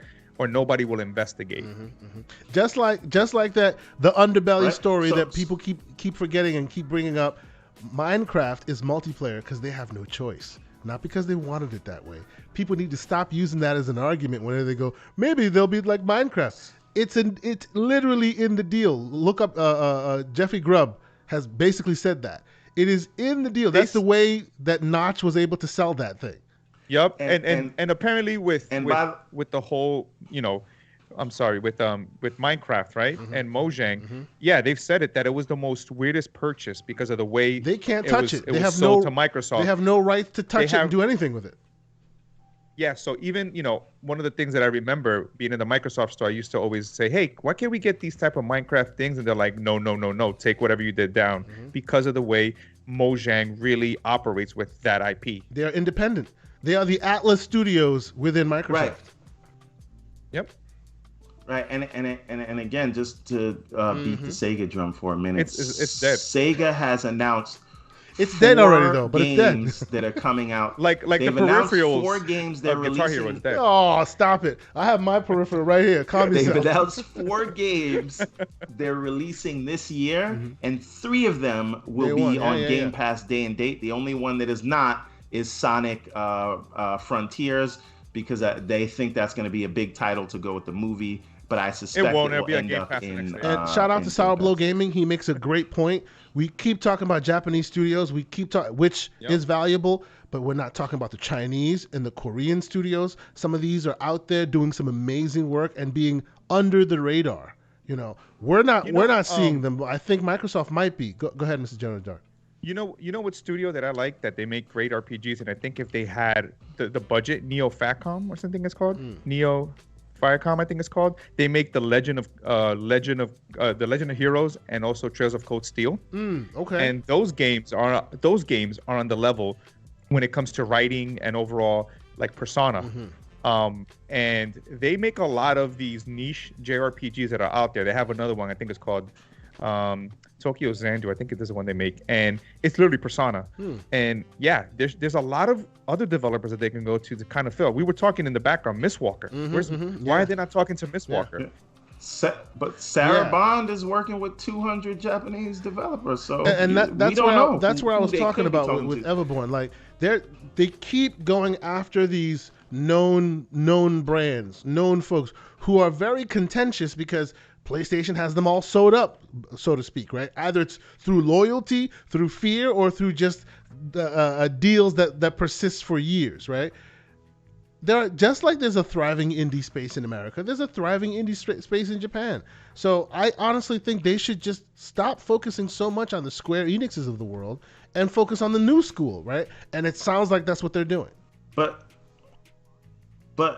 are they focusing on the Square Enixes or are we as the community? True. It might be us, the community, that keeps talking about it over and over and over and over again. I think the people focus on Square, and I'll say because I love Final Fantasy, is that if you actually had someone that was running Square more efficiently, and their IPs are still good, it's just like anything else, right? How do you take those iconic IPs that they've created over the years and kind of make them relevant again? And that's the thing.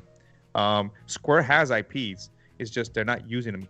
They've doubled down on Final Fantasy because that's right now is what's continuing to make them successful with remake and everything. So they have other ones like Vagrant Story. They should go back to Xenogears. Definitely Vagrant Story. Indeed. Now I do. So let me throw so that we can transition into the Activision thing. I do want to throw a little bit of cold water on all this because remember, this is just me fanboying out, making stuff up. Willing my dream of Sega having a console home back into existence. Yes, into existence, right? Right. That's all I want. I want Sega to have a console home. It'd be great if it was Xbox because that's where I do most of my gaming. But I wouldn't even be mad if it was folks Sony. That are still in this chat, still watching. We appreciate you. Hit the like button if you haven't. 68. It's climbing. If you haven't, King makes. Thank you so much. Go ahead. Oh, yeah. Then King comes in and makes a Sonic Candy Crush. See, it could happen. Listen, the synergies are there. Yeah. But what the point I was coming to was between every purchase they have made, and they have been so many purchases, and now they're doing even bigger purchases. It really seems like they are focused on being the Western side of gaming. So when you think of the genres of games and the things that the Western studios and publishers have made popular, they want all the biggest names there. And it seems like that is the identity they're building for themselves. So maybe there really is no interest in buying a Japanese publisher. It is just, we are going to make Western games that appeal to that market as opposed to actually going out and getting. I mean, how much do you need to try? Eastern publisher. How much do you need to try and fail to eventually just go, you know what? We're good at this. Let's continue being good at this and screw the rest, right? If they want to come to us, they will eventually when they see we have so much numbers. To us, we're done going to them. I hope that's not the case because again, I want Sega to come home, but like it really feels like if past is prologue, it feels like that's what's going to happen. So all of this talk about Sega and Capcom and Square Enix and Bandai Namco and Koei Tecmo, all of that is for naught, because as you can see, they are a powerhouse Western publisher. And maybe that should be good enough for now, right? Because the one common denominator, depending on what region you're in, is these companies want to make money. And if Game Pass is bringing millions upon millions of folks into it, and we're going to talk about what Activision-Blizzard could potentially bring as far as their user base, their WoW user base and all of them, I know that they're shedding numbers, but still, they have a lot of players, right? Imagine a world where all that is worked out. They have a huge player base. Engagement numbers are through the roof. You think Square, Money Hat Square, doesn't want to come in there and get some of those dollars? Maybe that's how you get them on board. Here's my thing, right? Now that Everborn kind of brought Bandai Namco, since Final Fantasy right now seems to be the home of PlayStation. What if they said, hey, what can we give you for the next Tales game to come day one to Game Pass, and then counter with that as Tales of Arise? I haven't fully started it. I played it for maybe a couple hours, that I'm gonna come back to it. It's fantastic, and I think Tales of Arise has really changed a bit to kind of entice people that may not be so much. It's still a JRPG, but I think it has a lot of mechanics. I don't like how it switches into a battle mode. It's like, if you want to be turn-based, be turn-based. But like, if you're gonna go action, I love the combat of Tales of Arise. I think I like the real-time action with the combos and everything. That's one of the things that I've always liked about the series. But maybe they counter and say, hey, since we have a working relationship, maybe we can make Tales of Arise kind of that big name, in a sense. I know Final Fantasy is still a staple name. Slow-mo backstep out here, speaking truth. I'll just let that one sit for a while. He's definitely speaking truth. It is what it is. Hold on. How long have I been saying that? It is what it is. Stop. Terrible company. It's true though. It is what it is. And Slow-mo was just talking about the other day about what we were saying before about how they threw Crystal Dynamics under the bus, a company they own. Forced them to make Avengers. I have a theory on that. Since we are in the world of tinfoil hats and theories, and I don't have a hat on right now. Coming home. Crystal D's coming home. Well, this is my theory. Okay, follow me on this, and it's also a very murder board type theory. Microsoft brought Crystal D into the house. They kept Sega outside in the hold on, Mrs. Joanna Dark. Let me paint a picture here, okay? Call Square Enix what you will, but what they are is a money-making entity. If they don't make top dollar, they're cutting you off like a disease, right? Even when people are like, "Yo, this was the greatest," if they don't hit their theoretical $1 million seller, they're, "Oh yeah, this was trash," right? They do not discount their own brand, because they know that in doing so, they're basically making it worse for themselves moving forward, right? I think that public bad-mouthing was a strategic move, and they knew it was happening, and both Crystal Dynamics also knew it was going to happen. Follow me on this. This is the same murder board status that Everborn just had. Imagine getting rid of Crystal Dynamics out of nowhere. Remember, these are all publicly traded companies. There'd be a lot of questions. What are you doing? They just made Guardians of the Galaxy. They just made this game, that game. They make great games. Why are you doing that? The stock would go like this. But if you go to the head of Crystal Dynamics and go, look, we know that there's a backroom deal where we're still working out this whole Microsoft kinks. We know this is going to happen. But if we announce this today, it will be a shock to the system. Our company will be called to the carpet. Our stock will suffer for it. So in the short term, I'm sorry, but y'all gonna have to take one for the team. We're gonna badmouth you in the public. We're gonna badmouth you in the press, so that when we finally do announce it to our shareholders is, hey, they were a cancer. We cut them off. And guess what? We got Microsoft money for it. And you guys got... This sounds like an episode of Scandal. Seems that way. But why else would you talk so ill about your own part of your own company in the public, knowing that would just equal... I wasn't going to say Scandal. I'd say Succession. I do have a question, right? If they acquire Crystal Dynamics, is it really worth paying Square for the talent where they could pouch the talent, or does the Tomb Raider IP come along with it? I would say the Tomb Raider IP comes along with it. I don't think. Well, you know the reason why I'd say the Tomb Raider IP comes along with it? Because, but listen, terrible. The reason that the Tomb Raider IP comes along with it is they've never had any of their Eastern studios make any of those Tomb Raider games. They don't have experience in that. That's Eidos Montreal has touched that franchise. So has Crystal Dynamics. You don't keep the IP when you've never let any of your other studios touch it at all, right? You lose all your talent that's been able to make, by and large, critically acclaimed versions of that game, and then you give up the studios and keep the IP. I think that's what would make the deal even more lucrative. Here's the thing. You think Gamescom? Here's the thing. But what if you're a terrible company? Look, and man, you're too greedy to let it go. They can be terrible. Then I would. But being terrible, to give it away. Being terrible does not automatically make you stupid. They may be terrible, but they are shrewd at their money-making situation. If you sell Crystal Dynamics and or Eidos Montreal together, you're not making as much money from it as if you sell Crystal Dynamics and Eidos Montreal with the Tomb Raider IP. You're making buku bucks at that point. Almost.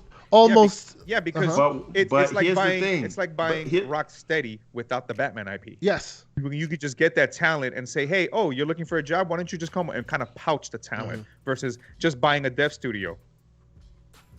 True. But this is the thing though, right? If you unload that studio for some money, right? Xbox has a use for them and a ton of IPs that they could put them on. So they don't necessarily. And then, of course, the Activision-Blizzard thing came out. Tomb Raider. All that studio talk and their need of talent kind of went out the door.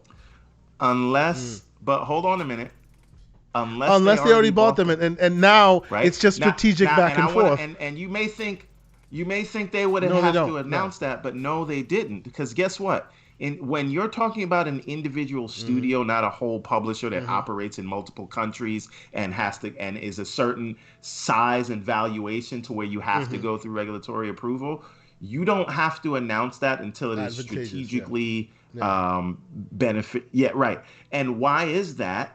What's the example of that? In E3 2018, when they announced Double Fine and all those other studios were joining, do you think they bought those the week before? Well, but many of them were privately. No. The thing is, many of those were privately held companies, and because of that, there needs to be no disclosure until they see fit. Whereas Square is publicly traded, so the rules. Yeah, but they're not buying Square. They're buying an asset from Square. You don't necessarily need to announce that. You're absolutely right with that. But you know what? Getting back to the topic at hand, the main point of the aftermath. Have y'all seen this? Like I put this up here for a little while. I saw that. There's a retailer warning people to choose their machines carefully because Activision is no longer is no longer a third party publisher for both consoles. What do you think of this? Again, I think that we have to take all these articles with a grain of salt. But remember, this is not, and I agree with you, and I don't disagree with you on that premise. This is Video Games Chronicles. They're not. They don't tend to be in the bag. This is not your IGNs. This is not your in the business folks. True. Right. I hear you. But I think what everyone is trying to say a lot of is the fact that we don't know what's going to happen to Call of Duty. So to tell people to be careful, we don't know. We don't know, and it's like and I think it's not cool because you should give consumers the choice they want to make regardless. And again, it's not the ink hasn't been dry, so this is kind of just being kind of trolling. A random fan. Oh no, but see, look, and this store, and of course this is all rumor and conjecture. We see it there, and we've seen it translated. But just so you understand, it's a French retailer, true, but they have over 60 stores in France and over 200 and over 20 in Romania, Belgium, and Luxembourg. And is that posted in all of their stores, or does it just happen to be in? Listen, I'm getting ready to go to Paris. You may want to check it out. That's right. You may want to check it out. So I went to a GameStop the other day. In the field reporting.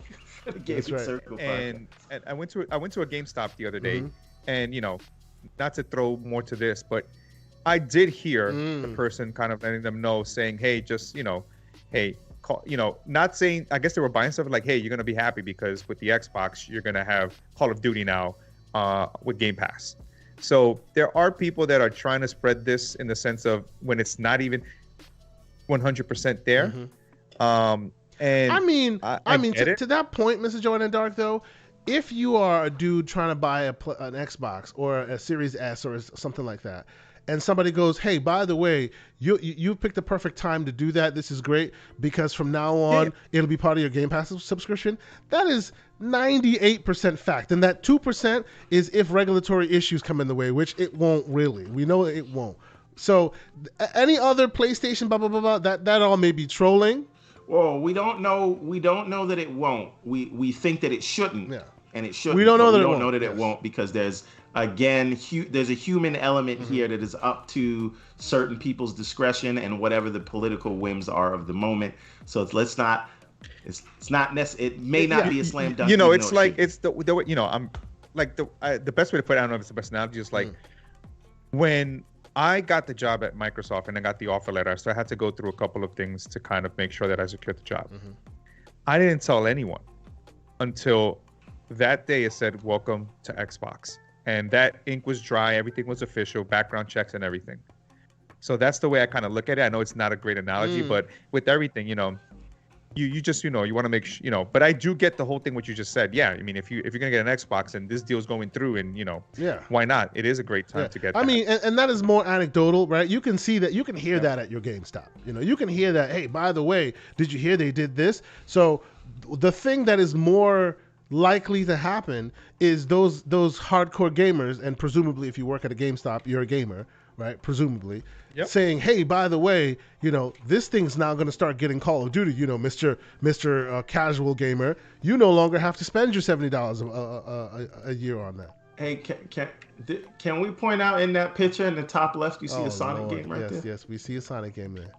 Maybe they're foreshadowing. Okay, sure. Oh no, they forgot it. It's probably an empty box. There's nothing there. They just needed to hold the controller. Actually one of the worst Sonic games. Sonic Colors. They used it as a divider. They're trying to use that divider to hold everything up. So again, shout out to all the folks that are in the chat, people that are still watching. If you haven't hit that like button, I ask you to please do so. I ask you to subscribe to this channel as we bring you this content every week. If you can watch us on YouTube after the fact, or you can be live in our chat and enjoy the conversation with the rest of these fine folks that are having these conversations.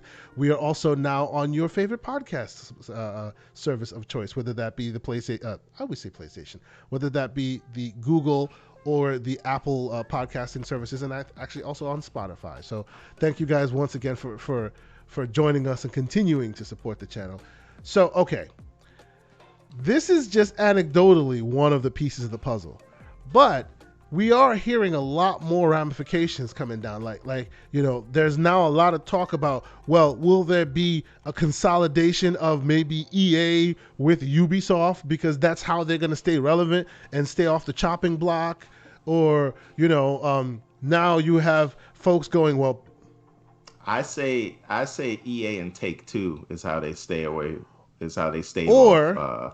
Or you hear people going, oh, PlayStation needs to respond. How are they going to respond? They can't buy a huge publisher the size of Take-Two without taking off massive loans, and they already have some debt, so maybe that may not come to fruition. But they might be able to open the wallet and purchase, say, a Sega, if you will, right? Or a Capcom, right? Those are, in the billion-dollar speak, those are chump change in relation to the big dogs. Yeah, speaking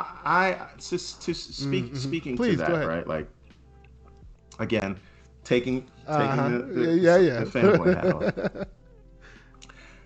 I don't know that Sega would be a bad fit for Sony. I don't know if it solves this problem, but if they did get them, you could actually see the Sonic IP sort of getting the love and Ratchet and Clank treatment. It deserves. Imagine a Sonic game with the Ratchet and Clank treatment. So that production value with a character that people actually cares about. Jeremiah be like, nope, doesn't make money. Look at the Metacritic. Nope. Yeah, it's never really made good Metacritic sense. So how about we just get this out of here? But that, and there's already Blue, right? PlayStation Blue Sonic. Just saying. But we got the controller first. But anyway, the thing is, I could see. So there's two questions here. What potential strange bedfellows will we see, and is this current round of consolidation bad, good, indifferent, or something that will be a problem in the future, but maybe not today, right? I think Fuzzy Belvedere brought a good thing. You know, we talk PlayStation and Xbox. What if Nintendo says, hey, we got to start making some moves, and they go and just swoop in and get Sega? And that kind of falls into their staple of mascots. You would love that? You know, yes. I would explain what getting Sonic. And you know what? I haven't thought about that idea of Sega being like a first party Nintendo, like really integrated into Nintendo at that level. How would that look? Wouldn't they overshadow? Wouldn't they toss Sonic out the bushes in favor of Mario? You'll be a card like you'll be like the cards that they do for for their games, like the little cards. That's what Sonic will be like. You know, just a card that you just an AR card. But you know what I'm saying? For like Animal Crossing. No. I know what you're saying, but I don't think so. I think they do that, and Sonic becomes a staple, like how Link. Like, does Link overshadow Mario? No, but Link and Mario are from the same ilk, right? You're basically buying your competitor. This will be like what Ford did to the electric car in the 90s. They bought them and they shelved them. You know, that's what they did. Yeah, but that wouldn't make sense. That wouldn't make sense to do, right? Like they're not. It's not like we're not. It's not the 90s, right? Yeah. That's not the same thing. So you buy them now. And you think? Do you think that Nintendo would give them the resources they need to give you that Sonic Frontiers thing? Well, honestly, infrastructure-wise, for Sonic Frontiers, yes. Actually, the problem if it was Nintendo, I don't think they would do much more than what they're doing with the like they would only focus on Sonic and turning Sonic into this mega billion-dollar IP, and they would leave a lot of the more adult-driven things that Sega has done in the past. So that would be a bad side of it. But as Sonic fan, I think he would be in good hands with Nintendo, but the rest of Sega maybe not. And so that is a problem. And I also would love to see Sonic on. Like, so here's the question then. Stuff. And Fred Wright brings this up, and I have to ask the panel this. Would you rather this be like in that hypothetical world? Sega is up for grabs. He's got suitors. Obviously, Microsoft is the big dog that's busy. Can't be bothered. You can't touch it at this point, right? Nintendo or Sony? Which one? Where do you think it would thrive best? I'll start with you, Mr. Joanna Dark. Honestly, I'll say Sony, because not only will they have Sonic and maybe give it to Insomniac per se, but when you look at stuff like Binary Domain, Vanquish, those old, kind of like those more mature IPs, will able to, maybe they can give it to like a House Marquee to kind of say, hey, you did great with Returnal. What can you do with Vanquish? And I just think that Sony might do a better job of looking at their at the catalog of games and saying, cool, we have Yakuza, we have all these other things, and doing more, which Nintendo would basically use their vault of IPs to put it into the Nintendo service and sell you more Sega Genesis, Game Gear games. They would, but I do think they would make like a Mario Odyssey quality Sonic. I think that's the biggest they would. Correct. Because I mean, Sonic, yes, but then what about the other IPs? And I just feel that maybe with Sega, they would. I think that the other IPs go to waste for just one IP, and I think that with PlayStation doing that, there's a lot of IPs that they can strategically bring back, and reinvent them. I agree with both of you, but I actually really between those two, I would choose Sonic. I would choose Sony, because as good as Nintendo is, even their own first-party IPs take years. Have we seen a Star Fox show up at all? How many years did it take? Star Trek is dead. Yeah. How many years did it take before you finally got your famed what's the Metroid that just came out? How many years? Like, really? Even though everybody just kept asking for it. Now imagine putting Sonic on that list that they have. And we still don't have a new Metroid. Imagine putting Sonic on that list that they have of games that the first party games they need to make. You wouldn't see that until you're old and gray. Like, just terrible. Like, it would take forever for them. The day of my funeral. The day of my funeral, Sonic comes out. It'd be the day, then you get your, so I do think that like, if between those two choices, at least I suspect that Sony would give them more immediate attention. I suspect that would happen. You have Insomniac like doing crazy magician stuff, releasing 15 games at a time these days. But this is the thing though, right? That we gotta take into account. I don't know, like, maybe they give it to Insomniac, but I don't know if that's necessarily the case. I think it'll be more of you'll have XDev come over there and help them with the tools and things like that, because Sonic is going to be made by Team Sonic. I don't think they're going to buy them and then take the Sonic IP away from Team Sonic, which is the only thing they do. Well, but right? Let's bring Yuji Naka back. Let's be honest though, Sonic Team has not had the best track record, right? They've well, hold on a minute. Before you argue with me, hold on a minute. Fuzzy Belvedere says, truth hurts. Continue. Yeah, well, here's some truth that Sonic Team does not make all the Sonic games, right? The last one I think that they made was Sonic Generations, which was great. Sonic Colors was made by... Sonic Generations was not great. It was good until Microsoft gave it the FPS boost treatment and finally made it great. Stop. If you had played that game when it was first released Sonic on 360, you would have thought it was butt. But I didn't, and it stood the test of time. It needed Microsoft hardware to get great. The point is, yes. Yep. No, well, I mean, he beat Mr. Joanna Dark, played it on PC, and he had those frames. Okay, there's that. I'd rather play Ratchet and Clank. Now, again, I love it. Even when he's behind you, he's against you. So here's the thing. I think that they what's the best way to you can't. You have no reason. Exactly. They don't make good Sonic games. Oh no. Okay. No. I remember now. No. Sonic Team didn't make Sonic Colors. That was a Wii U port that was done right around the time, kind of like that Fallout 76 type situation. It was the main team. Sonic Ultimate, right. So when they 76. Do make a game, when they're trying, you will see it. And their game now that they're working on is Frontiers. So let's see what Sonic Team does with Frontiers before we throw them under the bus. I will remember what Slow Mo Backslap said about that game. It is being released cross-gen whenever it releases, so it'll be beholden to Jaguar cores. Yeah, so is Horizon Forbidden West. I don't see anybody comparing. So you're comparing Guerrilla Games to Sonic Team. No, that's what you're doing right now. Not even close. What I'm saying is, okay, so Halo Infinite was cross. You're comparing 343 to Let's Sonic not Team. Say just because you're cross.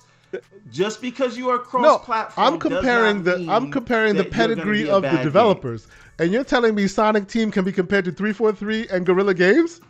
I'm saying that Sonic Frontiers is going to blow everyone away, and I will be running Sonic my victory Team should go make Battle in Wonderland 2. Oh Lord! But here's my thing with Sonic, right?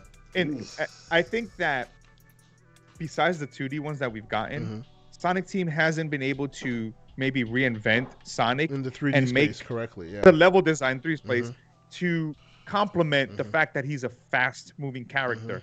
And when I look at someone like Insomniac that made, Ratchet and Clank, they made Sunset Overdrive. Imagine Sonic in a Sunset Overdrive playground, just running and just tearing through everything, with a team that knows how to make actual games versus Sonic Team that they probably went to they got the degree probably in the bodega around the corner.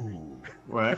This man is out for blood right now. To your point, Mr. Joanna Dark, haven't I been saying that for a while now, that the key to Sonic is making it about the traversal as opposed to how fast you're going, right? So Jet Set Radio style, he said Sunset Overdrive words. style, where you Where's my Jet Set Radio? It's about continued movement as opposed to how fast you can go. That being said, you really should, because I really feel like, and why Sonic Generations is interesting is that what they did exactly what you're talking about, which is take the old 2D levels and then translate them more literally into 3D, and it really works.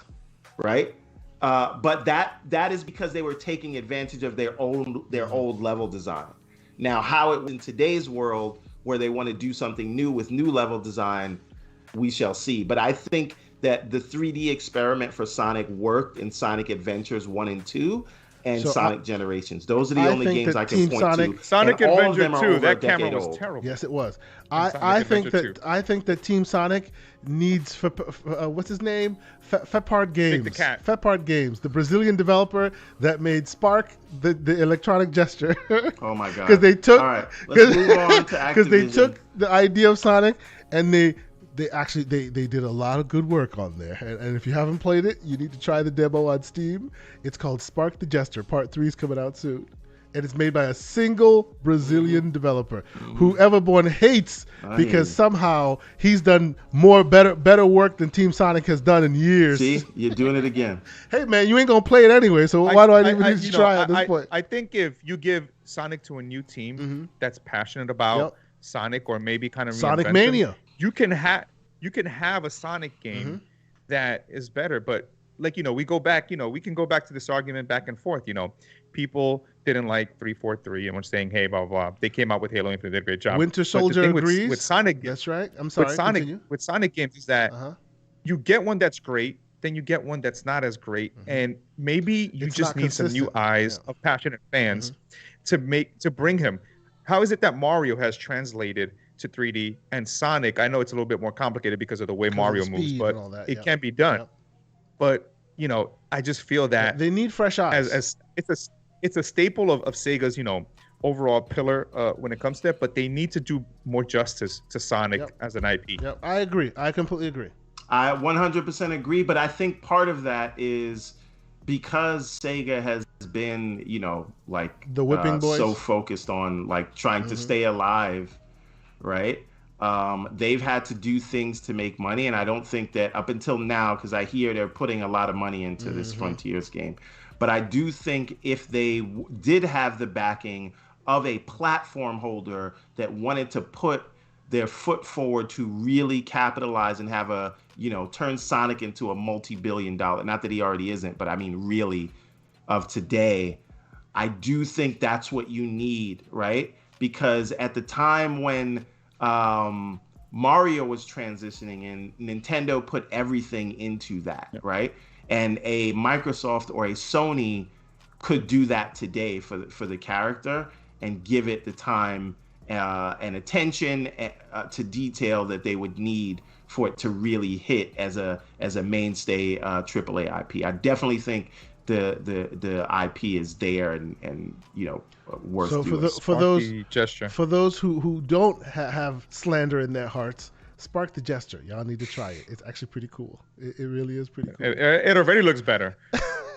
I will disagree with that. It's a little indie, so clearly there'll be rough edges that Team Sonic cannot afford. But their ideas on display are very, very interesting. And even the 2D versions, he's done 2D versions and 3D versions by himself. Very commendable. Maybe they need to get these devs and bring them into Sonic. This is what I'm saying. Just like Sonic Mania. Well, that didn't work out too well with Sonic Mania because well, didn't get paid. He's upset, right? But the game was a triumph on epic proportions, right? The game was a triumph. It was absolutely fantastic, right? It's just unfortunate that they didn't do them right. My only problem with that game is that Sonic Generations, I wish they had given it sort of the Streets of Rage treatment in terms of the graphic. Yeah, because they used the pixel art style and it made it feel like I was playing an old game, and it gave me a nostalgia hit. But I feel like that game could have really translated. Could you imagine if Sonic Mania had like Ori levels of fidelity. Yeah, that'd be something else. That would be very special. Oh, that would be. Absolutely. It would look amazing. Absolutely. Yeah. And it would play amazing, and I think it would be one of the best games of that year. Probably would have bring back Sonic Fighters. The graphics held it back. Fighters. All right, so we have allowed Everborn Saga to take this into too much of a Sonic direction, and we're rounding the bottom of the hour anyway. So we're about to close up shop here.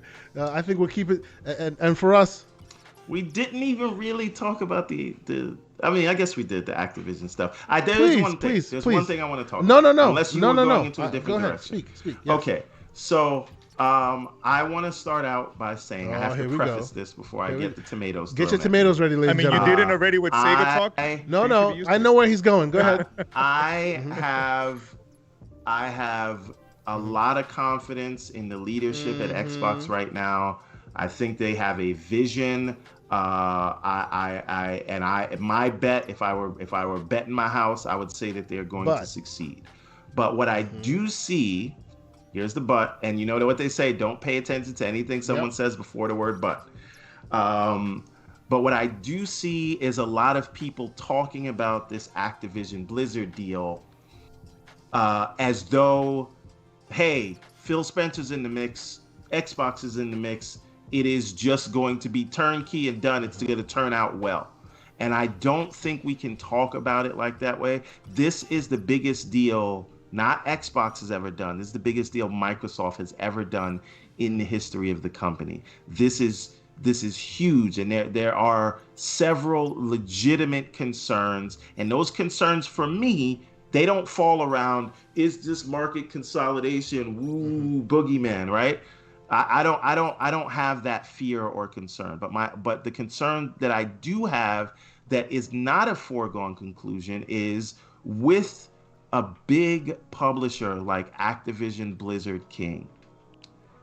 I don't want Xbox game studios to lose their identity. I don't want them to forget about Compulsion Games and Double Fine and In Exile and Obsidian and Ninja Theory and all that, because they're worried about the big money makers, which are Activision, Blizzard King, and then Bethesda and things like that. Remember that this started with Xbox, and I think that should be the spearhead. And I like the idea of the new structuring, which is Microsoft Gaming, where it's like Activision, Blizzard King is one side, Bethesda is on the other side, and Xbox Game Studios is in the middle. That's fine, but this is not a slam dunk, right? There's a world where this doesn't work, right? We don't know what's happening with Overwatch 2, right? They say it's delayed. Some people have conspiracy theories. By people, I mean me, that Diablo and Overwatch 2 were delayed because they knew they were going to do this deal and they wanted to make them exclusive for Xbox. But, Blizzard is losing a ton of staff and talent. There's morale issues there. There's this the unionization thing going around. We don't know, and it is not guaranteed that Microsoft can turn around that ship. And what I don't want is this nearly $70 billion investment going around, to drag down. Please continue, but there you go. They're still not recognizing the union, so now they're still going. Well, hold on. I'll come to that in a second, because that's not as, I know what that headline says, but it's not as clear cut as that. Right. But again, it is not a foregone conclusion that the fine folks at Microsoft and Xbox and Phil Spencer can turn around this sinking ship, right? And remember, the ship was sinking, and that's why they came to Microsoft barefoot and hungry looking for a buyout, right? And so, yes, I'm rooting for them. Yes, yes, sir. So I think you make some great points, but then I want to add, Activision has billion-dollar franchises, right? And what Microsoft's going to do is kind of let them, in their own way, still kind of work as a separate entity under, Activision Blizzard. But these IPs, right? How do you continue to funnel creativity and funnel money? Is by making these IPs that people come and engage, and then it allows you to continue that creative flow that Xbox Game Studios was doing, in the sense of these small projects. And you're right. One of the things that people are focus is the fact that Microsoft purchased it. Oh, a monopoly. But like you said, right? Like a team. On paper, it looks fantastic.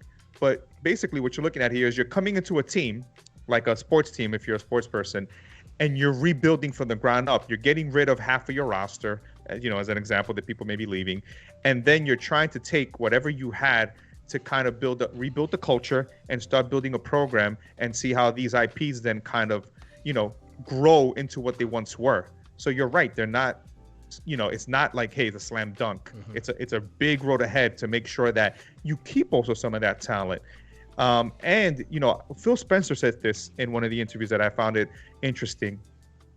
Everyone asks some questions about exclusivity. And I think Everborn made a good point.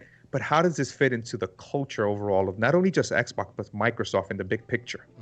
And I think those are some things that people just don't ask because many are just fixated on things. What you're describing there, Everborn and I have gone back and forth a bit on that.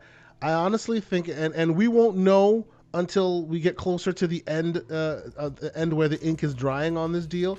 But I don't even think we'll know then. We have to still wait. We got to wait a few years into this deal. But you know what? After it closes. I think his title change is telling. He is not the CEO of Xbox. He is the CEO of Microsoft Gaming. Right? So this puts into perspective what they're trying to accomplish at Microsoft. If you look at the thumbnail that I created here, there's the Microsoft Windows logo with the 4 colors. I basically overshadowed it with an Xbox because I honestly think this deal has changed the trajectory of this company forever.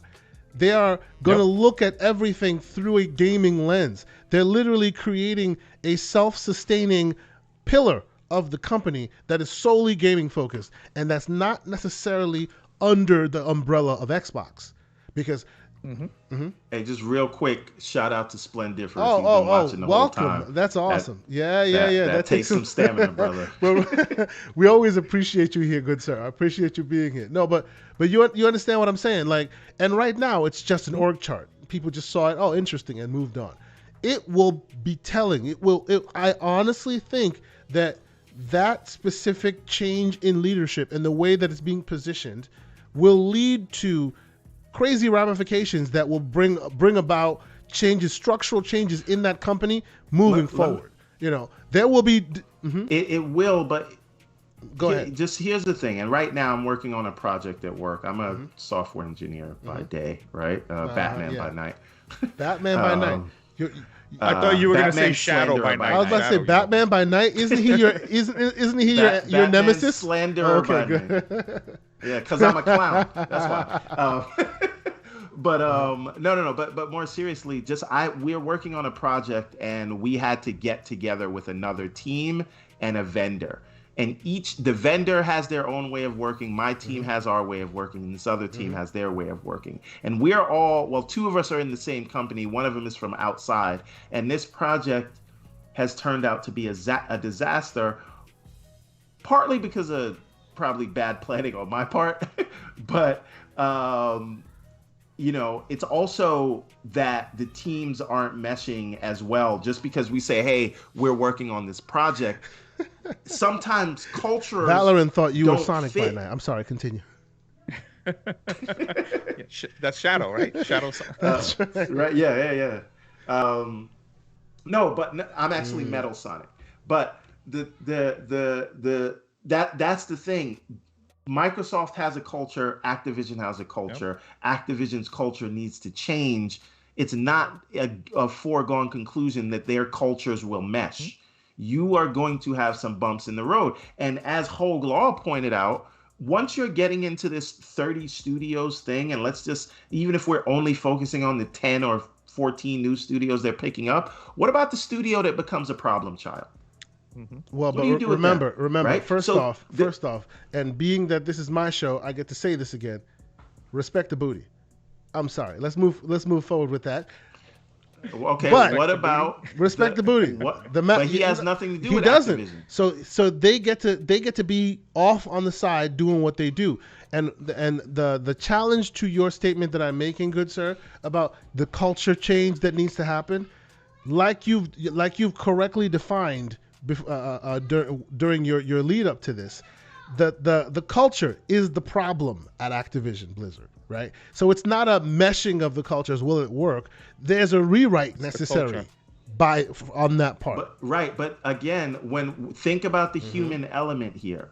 Microsoft, by the nature of this deal and what is required by this deal, they're going to walk in to another company that is already existing, that has a flow of doing things. And I know things need to change, morale needs to change, people need to be treated better, paid better, all those things. But whenever you go into another place and say, hey, you don't know what you're doing, we're going to tell you how to react. That's presuming that where you're going is a self-sustaining entity already. The reason why this sale was necessary was because $8 billion a year is it was going downhill, and that's what led to the sale. Because of all the problems. I'm just saying, right? like Pragmatic Eagle is saying, meshing doesn't matter in this point, right? It doesn't matter in this point because they are the problem. It's not how Microsoft is going to mesh with their culture. Their culture is the problem. So in a rare occurrence, in a rare situation, Microsoft gets to walk in and throw their weight around because y'all are the problem.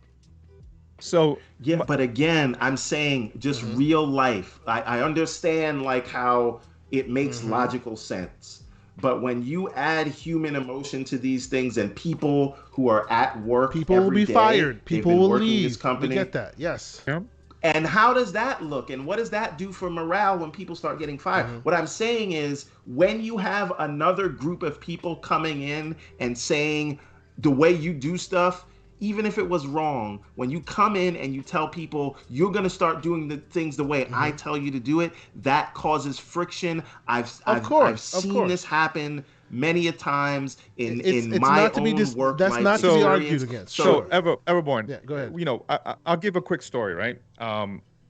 Back in when I came, so I worked at the Microsoft store for 11 years, and I came back to the East Coast in 2010 to build a Microsoft. I basically helped bring a Microsoft store from the ground up, building the team, building the culture.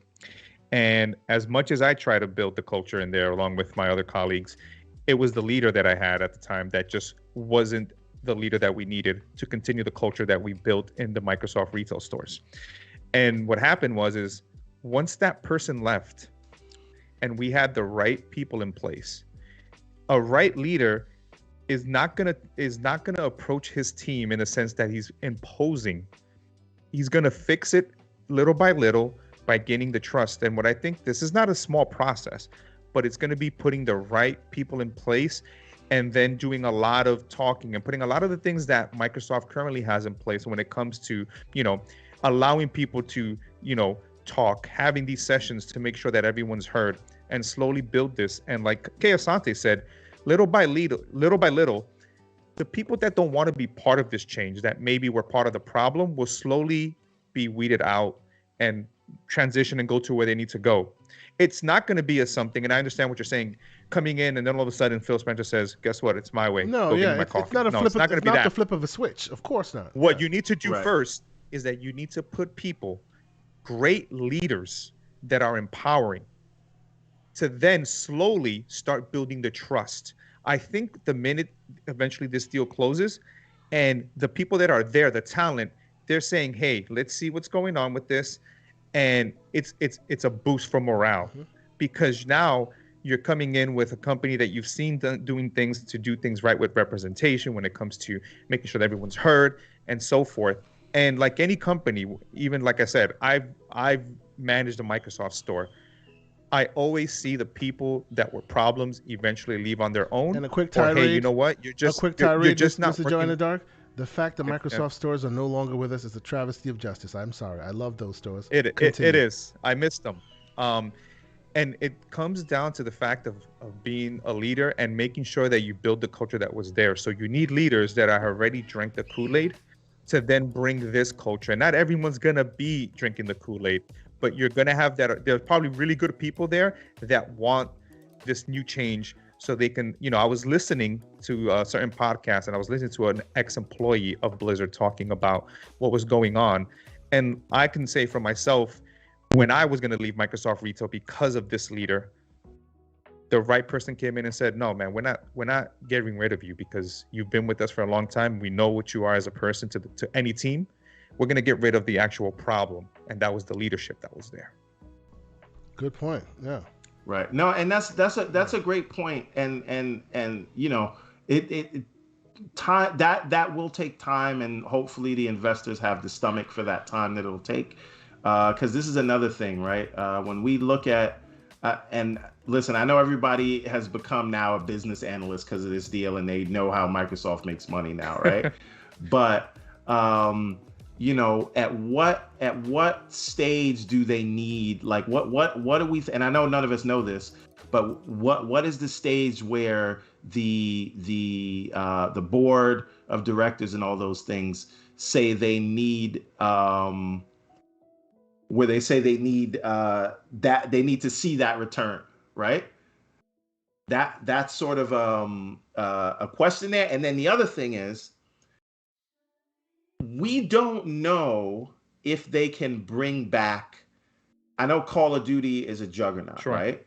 But if they do decide to go exclusive for mainline and keep Warzone there, and if they do decide to take the year off, does another big game come up in its stead, right? We saw Call of Duty rise when after Halo 3 and Reach came out, and they kind of took a little bit of a break there, right? Mm-hmm. So is there and we saw, what was it, like a 30-something% decline in sales for mm-hmm. Vanguard, and I know there's a lot of reasons around that, but Call of Duty is on the decline, and what if it declines further? And what if, because we live in this what have you done for me lately culture, what if that 2-year dip in seeing Call of Duty released actually gets people's mind off it, and they realize that they don't need that anymore? And can they bring back WoW? WoW has lost all these things. So it's not just, and even if they fix the culture, can they fix the biggest revenue generator? I'll tell you this. Remember how we were all getting tired, and now we miss Assassin's Creed the way it used mm-hmm. to be, and Ubisoft came back? I think Call of Duty is a staple franchise that can come back, and people want it to take a little bit of a break to come back and give us some solid ideas that kind of reinvigorates the franchise. And one of the things that I've always kept in my mind, as we talked about Halo Infinite until leading up to Halo Infinite's launch, was that Phil Spencer said it from the beginning, even though it was a hard thing to say. No franchise is too big to put the brakes on things and continue. And I think that he knows how important Call of Duty is. And I think they're going to, in addition to fixing the culture, they're going to say, hey, how can we bring back these IPs? How can we bring back Blizzard? I mean, I remember people working at Blizzard, and it was like, I work at Blizzard. It used to mean something. When you saw a game from Blizzard, when I knew StarCraft 2 was coming out, it was like Nintendo. I knew that game was 100% pristine. And I think that's what you have to focus on. The IP is still good. What you do is you retool it, you come back, you give people, the people that are going to work on this game, the time to actually flesh out the creativity to really bring something that'll bring you back to what we used to love about COD. So I still think that even though it takes a break for the right way, and you still have Warzone there for the people that want to get their fix when it comes to still the Call of Duty experience, because of the way that game is built as a platform. Right. And again, it's so I mention these things because just to say that these are the moving parts, so to speak. And so because of that, because there are so many moving parts, I'm more of I'm optimistic, not cautiously mm-hmm. optimistic, sure. But I do realize I'm in sort of a we're gonna have to sit back and weather this storm and see how this thing plays out, because I can't say with a straight face that I know that this is all going to work. And my mm-hmm. biggest concern is I don't want, if Activision-Blizzard is a mm-hmm. failed experiment, I don't want it to drag down the rest. Okay. I think let me can I ask something? Let me add something small into that equation, and I will let you finish your point, Mrs. Joanna Dark. Everbone and I have had this conversation a few times already. The only piece that I will add into that conversation that he's had, and I don't disagree with any points he's making. It's not a foregone conclusion. It definitely isn't, right? And even if one hurdle is crossed, the human element will always be a factor, and that will take the longest time to really accomplish the task.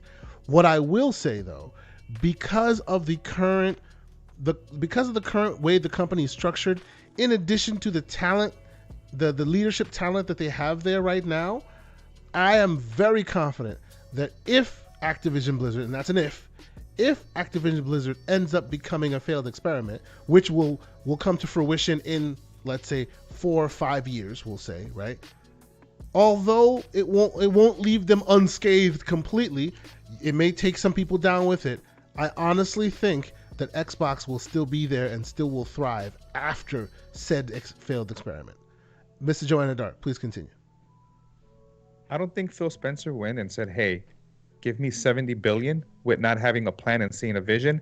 And I think this is not something for the now. This investment is like anyone that does, fantasy football or invests in a team. It's the return that's going to get me down the road. This is basically, hey, we have here, how many, I think it was like 400 million users. We just Game Pass had 25 million. Imagine those 400 million now transitioning over to Game Pass. And then King being able to help them on the side that Microsoft always wanted, right? A mobile division. One of the things that Nintendo tried to do was they try to make their games mobile versions of their games so they can entice people into their platform. And I think King is the perfect fit to help Microsoft come in and make some IPs that can definitely say, oh, hey, that's on Xbox. Let me go on Game Pass and try that full experience that's on there. And I think this is a strategy for the long run when it comes to content, when it comes to infrastructure of how maybe the industry is shifting. I think the tech behind it and everything else is also important besides, of course, the IPs are always gold as well. And I completely agree with you, Mr. Joanna Dark. I feel like some of the folks that come to this statement with concern seem to think they are in the world where, hey, they need to see their ROI immediately. Whereas Microsoft has proven that they're ready to take the short-term loss for that long-term gain. All right, let me say what I said to you on the phone yesterday, and I know a lot of people in the chat are gonna hate me for this. And remember, I'm not put your Xbox hat on. I have every confidence in. I have every confidence and by the way, will work and that it will be good for the business. He started having this conversation with me once he said he spoke to a prominent PlayStation player. Who is this PlayStation player? He refuses to tell me because let me finish. He refuses to tell me who this PlayStation player is because if I knew the person, that would then be an ammunition I will use against it because that person is not on the he's not fringe, but he's on the fringe. That I take in information. Yeah, but you're not proud enough of the source that you can't tell me who you locked into the echo tell me who you took it from. Right? Until you say that. No, well, you had to show me that you could. Until you tell me where your source is, it doesn't really matter. But continue, please make your point. All right, so let me say something. This is my own thought. You see, you try to tell everybody I was brainwashed. He spent too much time in them damn Twitter Spaces. Pushing against the grain on this. I've been pushing against the grain on this Sega thing. I don't know why you think Twitter Spaces. It's a powerful drug. Continue. Me, but that's neither here nor there. What I am saying is I have watched Microsoft put $100 billion into something and then shut it down because it wasn't working. Speaking about the phone division with Windows Phone, right? So this is a thing and I'm not talking about Mixer, which was an experiment that didn't work out, or Zune, which was an experiment. There'll be no Zune slander, Zune slander. Really quick to kind of interject on the Windows Phone. And I'm gonna here's what you're talking about. Huge Windows Phone fan. This was under a different regime that thought this is exactly what I said to him. To a hardware was more important. And look what happened when you finally made Office and all the services. Microsoft now is leading in cloud. Office continues to thrive. And here's my thing with the Xbox, right? What if Windows Phone was a platform but then you showed the amazing things of the software that can do, and then people came over to the hardware versus saying, hey, I can only give you this experience. And I think it's a tale of two different CEOs with a different mentality. Leadership matters. So just want to say that. So just continue. So, but again, they came to a point where they did what they could in terms of monetary investment, and they got to this point where they said, how long are we going to continue to beat a dead horse? So there is a point. I know Microsoft has all the money in the world, but there is a point where they say enough is enough in terms of money. We're going to cut and run. Now, again, the gaming market is different. They hold a different position. They did it in phones. They were late to the phone market, all those things. They bought Nokia when Nokia was already sort of failing and was going to switch platforms to Android, which still didn't work for them. I get all of those things. The circumstances are different. The one thing that is the same, though, is that there is a point where they're going to want to make some of this money back. And that point might be 5-10 years from now. And that's Game Pass. But what? Right. And again, all I'm saying is now Game Pass had to make a certain amount of money before this deal, and now it has to make a different amount of money after this deal. And what I'm saying is not that Game Pass wasn't viable. I never believed that dumb crap that people said. Not that Xbox and Bethesda couldn't do it, but now that you have this, you're 70 billion in the red towards this investment, right? That's 70 billion you got to make back before you turn that profit. And how many years does that take before this Microsoft gaming investment makes all that back and more, plus the other acquisitions that they do? And how long is the time period? That's why. Is it a 20-year investment? Is it a 5-year investment? At what point do they say that? Because I just think we're in a different world with this amount of money. That's why I think going into this generation and kind of going down the road, Microsoft said, let me move beyond just the box and be more like a brand. You know, when I tell, you know, if I tell you, hey, everyone, go watch this awesome show, I don't tell you go to your Apple TV. I say go to Netflix. Mm-hmm. This is about going to saying, hey, I played this game. Hey, why don't you go to Game Pass and play it? And it's not tethered to a specific device. But if you want the experience, just like if you want the Apple experience, you go to an Apple TV, you go to things that Apple make within their ecosystem, or Android with their, peripherals. You're trying to make it accessible so you can make that money back, and it's not just, hey, I'm on a box only that you can only play it here. Lock-in doesn't work in this world anymore. Yeah. So now what you give yourself is the freedom, and we were kind of talking, we didn't get into the whole Steam Deck thing, just like Gabe Newell when they made the Steam machines. You're saying, hey, we're going to create the content, and you can go and play it anywhere. So now I'm getting that money. And again, I can be wrong. I'm not an analyst here, but I'm just looking at the fact of long-term to kind of look at the things that you pointed out that went bad with Windows Phone, unfortunately with Zune, which I think was ahead of its time, and a lot of things. And also, it's the buy-in of everyone. You can be bought into something, into an idea that you're passionate about, but if the rest of the world or the rest of the team is not, you're the only one carrying it. Very true. I mean, I hear that. It's just, again, like, these are the things that, this is not to say, oh, it's doomed or it was a bad buy. I'm just saying these are the things we should keep our eyes on and think about. But I am full steam ahead on this deal. I want it to work. I think it will work. But those are the unknowns that I just... And you make some good points, that we can agree, for sure. Those unknowns need to be paid attention to. Folks should not be just going, oh, yeah, it's a foregone conclusion. All that I agree with you on. Where I disagree a little bit is that this change could potentially bring down Microsoft gaming if it doesn't work. I don't think that's the case. I think that because before this deal, they were so well oiled and such full steam ahead. 2021 was such a good beginning, and it had nothing to do with any of this. And that wheel is already turning. They had a plan, and then this deal comes and it's not to say that this deal changes that plan, right? It actually augments their plan, because now they have more IPs to play with in that world.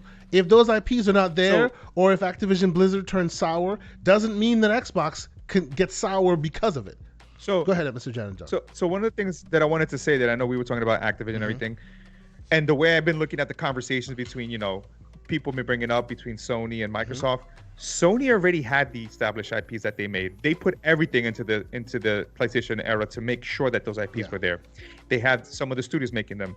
Microsoft had something, but they didn't have the IPs. So what they did is Sony invested in infrastructure to get PC, to get all these things they're doing now. Microsoft needed to say, hey, well, we have the tech. Now we just need IPs that we need to just have.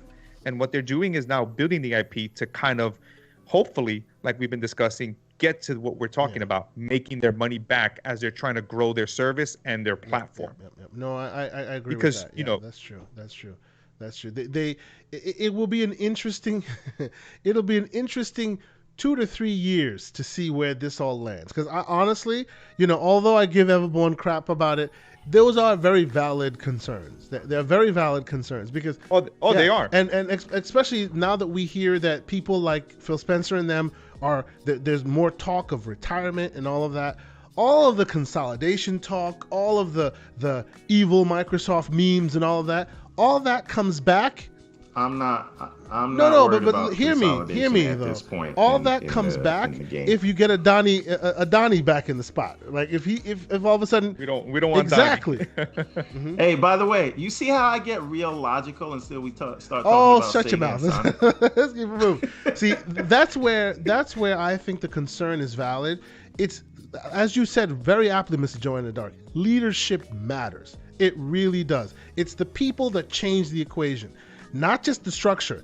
If you give that structure to a bad leader, oh boy, it's going to flip the whole thing on its head. So with Phil and his teams diversifying, he has a new role now. There's talk of 3-4 years and he'll probably look at retirement, things like that. That's when it becomes, who gets Sarah that's Bond. right. Who gets put in place? Who does this? Who does that? Because there will be a new head of Xbox coming soon. Once the full gaming CEO role is fully integrated with him, Phil Spencer, there will be a person taking over his role. He is no longer the head of Xbox. There will be a new head of Xbox. I suspect there'll be a new a head of Activision. There'll be a head of King. There'll be a head of Blizzard, probably Mike Ibarra being head of Blizzard. You know what I'm saying? And they're all reporting to him. Those leaders matter, like so much so. And a minute that one bad element is within that bunch, that's what we'll be telling. That's when we'll have that conversation. Yeah, but every great person can have a bad day in the office too. But listen, I know we have a hard cutoff at 1 p.m. for. Yeah, I just wanted to make sure we got the chance to give Mr. Yeah, 100%. We are basically at the bottom of the hour at this point. We've been talking about it. We've been going over it, you know, and there's just so many more layers of this onion to peel, and I call it a layer of an onion because people just keep crying about it. So I'm sorry, that's just the way it is. I mean, I think the people that cry about it are not looking at it from many perspectives. You know, you got to look at it as a positive for overall for gamers. And that is absolutely true. At the end of the day, here's the thing. At the end of the day, I am going to get quality games on part PlayStation of your Game Pass and subscription. Xbox. Why? Because nobody is going to let each of each other kind of sleep. So now PlayStation's father said, I'm going to continue to go and do what I do. And at the end of the day, we want the two people that have been in this ring, Nintendo, Sony, to do some of these IPs and we don't want it to go to someone that's going to basically take our beloved franchises and maybe not put them in the spotlight. They'll hash them out and make them these experiences that are not what we used to love. And I just think you got to take the personal feeling out of it, because at the end of the day, gaming is more accessible overall. You can go in and not have to invest so much and still play on certain platforms. Mr. Joanna Dark, stop being so emotional. Listen, but to that point, and I think I'll leave us with this. Remember, to me, this deal is a good thing if it actually makes me care about Activision-Blizzard again, right? To me, this deal is a good thing because Sony, when they had zero competition, gave us Last of Us 2, Ghost of Tsushima, God of War, Spider-Man 2018, Days Gone, all those things they gave us when they really didn't have much competition. What do we think? You think they're going to say, pack it up, folks, let's go home? Sony is going to come to play, and as they always have. And so if there is some pressure on Sony, you are going to watch what they do to win your business. Coming back. There we go. And listen, when what happened to them in the PS3 generation, they said never again, and they came back with what? The right price, the right consumer message at the time when Xbox was talking about DRM thing, even though I think they actually had a great thing, they just marketed it badly, but that's neither here nor there. But the point is, they came directly targeting to the consumer in the zeitgeist and gave us a great product when they had competition. So now this puts pressure on them to deliver again, not just live off of their greatest hits and direct. I completely agree, and I think we'll leave it at that. We'll leave it there because we are definitely rounding the bottom. You forgot Death Stranding. Death Stranding. We'll leave it there. No the slander is just will not stop. It will not stop. That was certainly a video game. That was definitely a Kojima game, indeed. But you know what? Before we get out of here, Mr. Joanna Dark, I feel like you've been here many times, but this is your first appearance, and you knocked it out the park as usual, good sir. Tell the fine people where they can find you this week, where they can follow your goings-on the internet, please. First of all, thank you for having me. It was a pleasure. It's just like, I look at the time, I'm like, oh my God. But you know what? I always enjoy listening to you too. You guys have some great points, and I appreciate to even be on this show and, ask, hey, do you want to come on the, Gaming Circle podcast? So thank you so much for the opportunity. If people want to find me, you can find me on Twitter at big_n_boss. And then you can find me on Tuesdays on the Xbox Factor podcast with, of course, 10K Boom, Pong Soul, Mav, 10K Boom, and Boxenberger. So shout outs to them. And then on Wednesdays, I hang out with Crazy Lou Gaming, Sour Blow, and Silent Cypher on Xbox International. Yeah. And then shout out to Crazy Lou Gaming. And then Thursday, we record with, of course, Albert and Jasmine. And actually, Albert's big time now. He was on the Major Nelson podcast. Ooh. So we do the Nickel Gaming shows. Very cool. Very cool. Nice. So I have fun there. So that's where you can find me. Like I said, you can always DM me. You want to play some games. You can definitely hit me up, and I'm always happy to play. Very, very cool. We appreciate you being here. We appreciate you continuing to communicate in our chats. It's like you're here all the time, man. You keep us on our toes, and that is always what we appreciate about this community as a whole. Everybody's always in here, always communicating, always loving that stuff. Yes, shout out to the chat. It's been lively from jump. And it continues to be lively. We see you in there, Mr. Pixelbit G. We see you, Big Mad Mo. We see you, Fuzzy Belvedere, Pragmatic Eagle. A bunch of people. I think Slow-Mo's in there. Yeah, thank you for the Sega slander. Keeping the boot to the neck of these Sega fanboys in here. I gotta come into the gauntlet every week. What I'm saying? But you know what? Mm-hmm. Listen, when I change my profile picture to me standing next to Sonic with an X, I don't want to hear I didn't say Sonic Team has no games. That's all I'm saying. Has no games. So you can find me, TKO Asante, on Twitter. You can find me, usually in somebody's chat while the podcast is live. I think the only person that rivals my attendance in podcasts is Mr. Joanna Dark. He's always in there. I always end up seeing him. And Pong Soul, but he's usually on the podcast. Pong Soul's everywhere. He's on the podcast usually while I'm listening. I'm like 10 of them. That's right. Pong Soul is behind you right now. Don't look. You might find him. Whoop. That's right.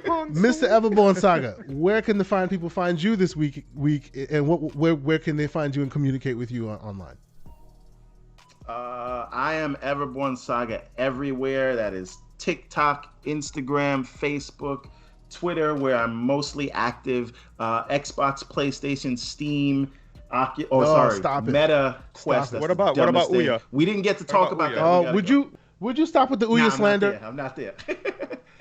So there's my Ouya right there. See, most importantly, for those who don't know, this is an Ouya on YouTube. I want you guys to go to that channel. Because On the Reel is coming back. That is the other show that I do with Mr. K. Asante. On top of Primetime Gaming on Mondays with 10K Boom, But I'm going to put the link to the YouTube channel there. We are bringing that back in February. It's like this show, but we talk about TV and movies. But the other place I want you to check out is everbornsaga.com, where you can get the magnificent books that we produce. I run a whole independent publishing business, and I create comics, and I'm putting this whole universe together. But I'm terrible at selling it. So 2022, one of my New Year's resolutions is to start actually trying to sell my books. Just to kind of let everyone know, I bought the books at Comic-Con New York, and I can tell you, I read them, and I love them, and I highly recommend it. And I keep telling him that I can't wait for it to be on the height of Arcane and those shows, because it's such a beautiful world. And like I said, I 100% stand by that. These are amazing books. Completely agree. I appreciate you. We're trying to get the game on Xbox one of these days. It's on Windows. It was on Windows Phone. It was on Windows Phone. It was the #1 paid 2D platformer the week it came out. Believe it or not.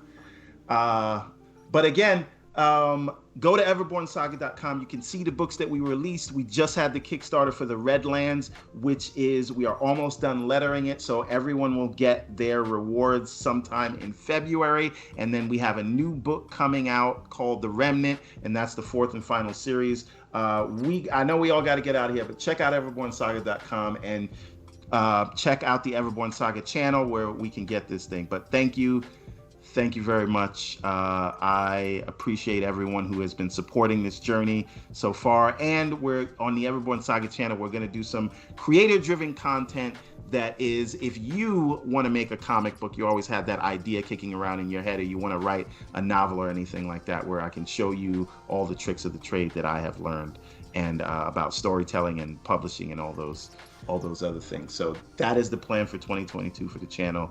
Check it out if you can. And again, Everborn Saga. Thank you so much, Mr. Everborn Saga. I am excited for the On the Reel to return. I miss talking movies and TV. It's been a while.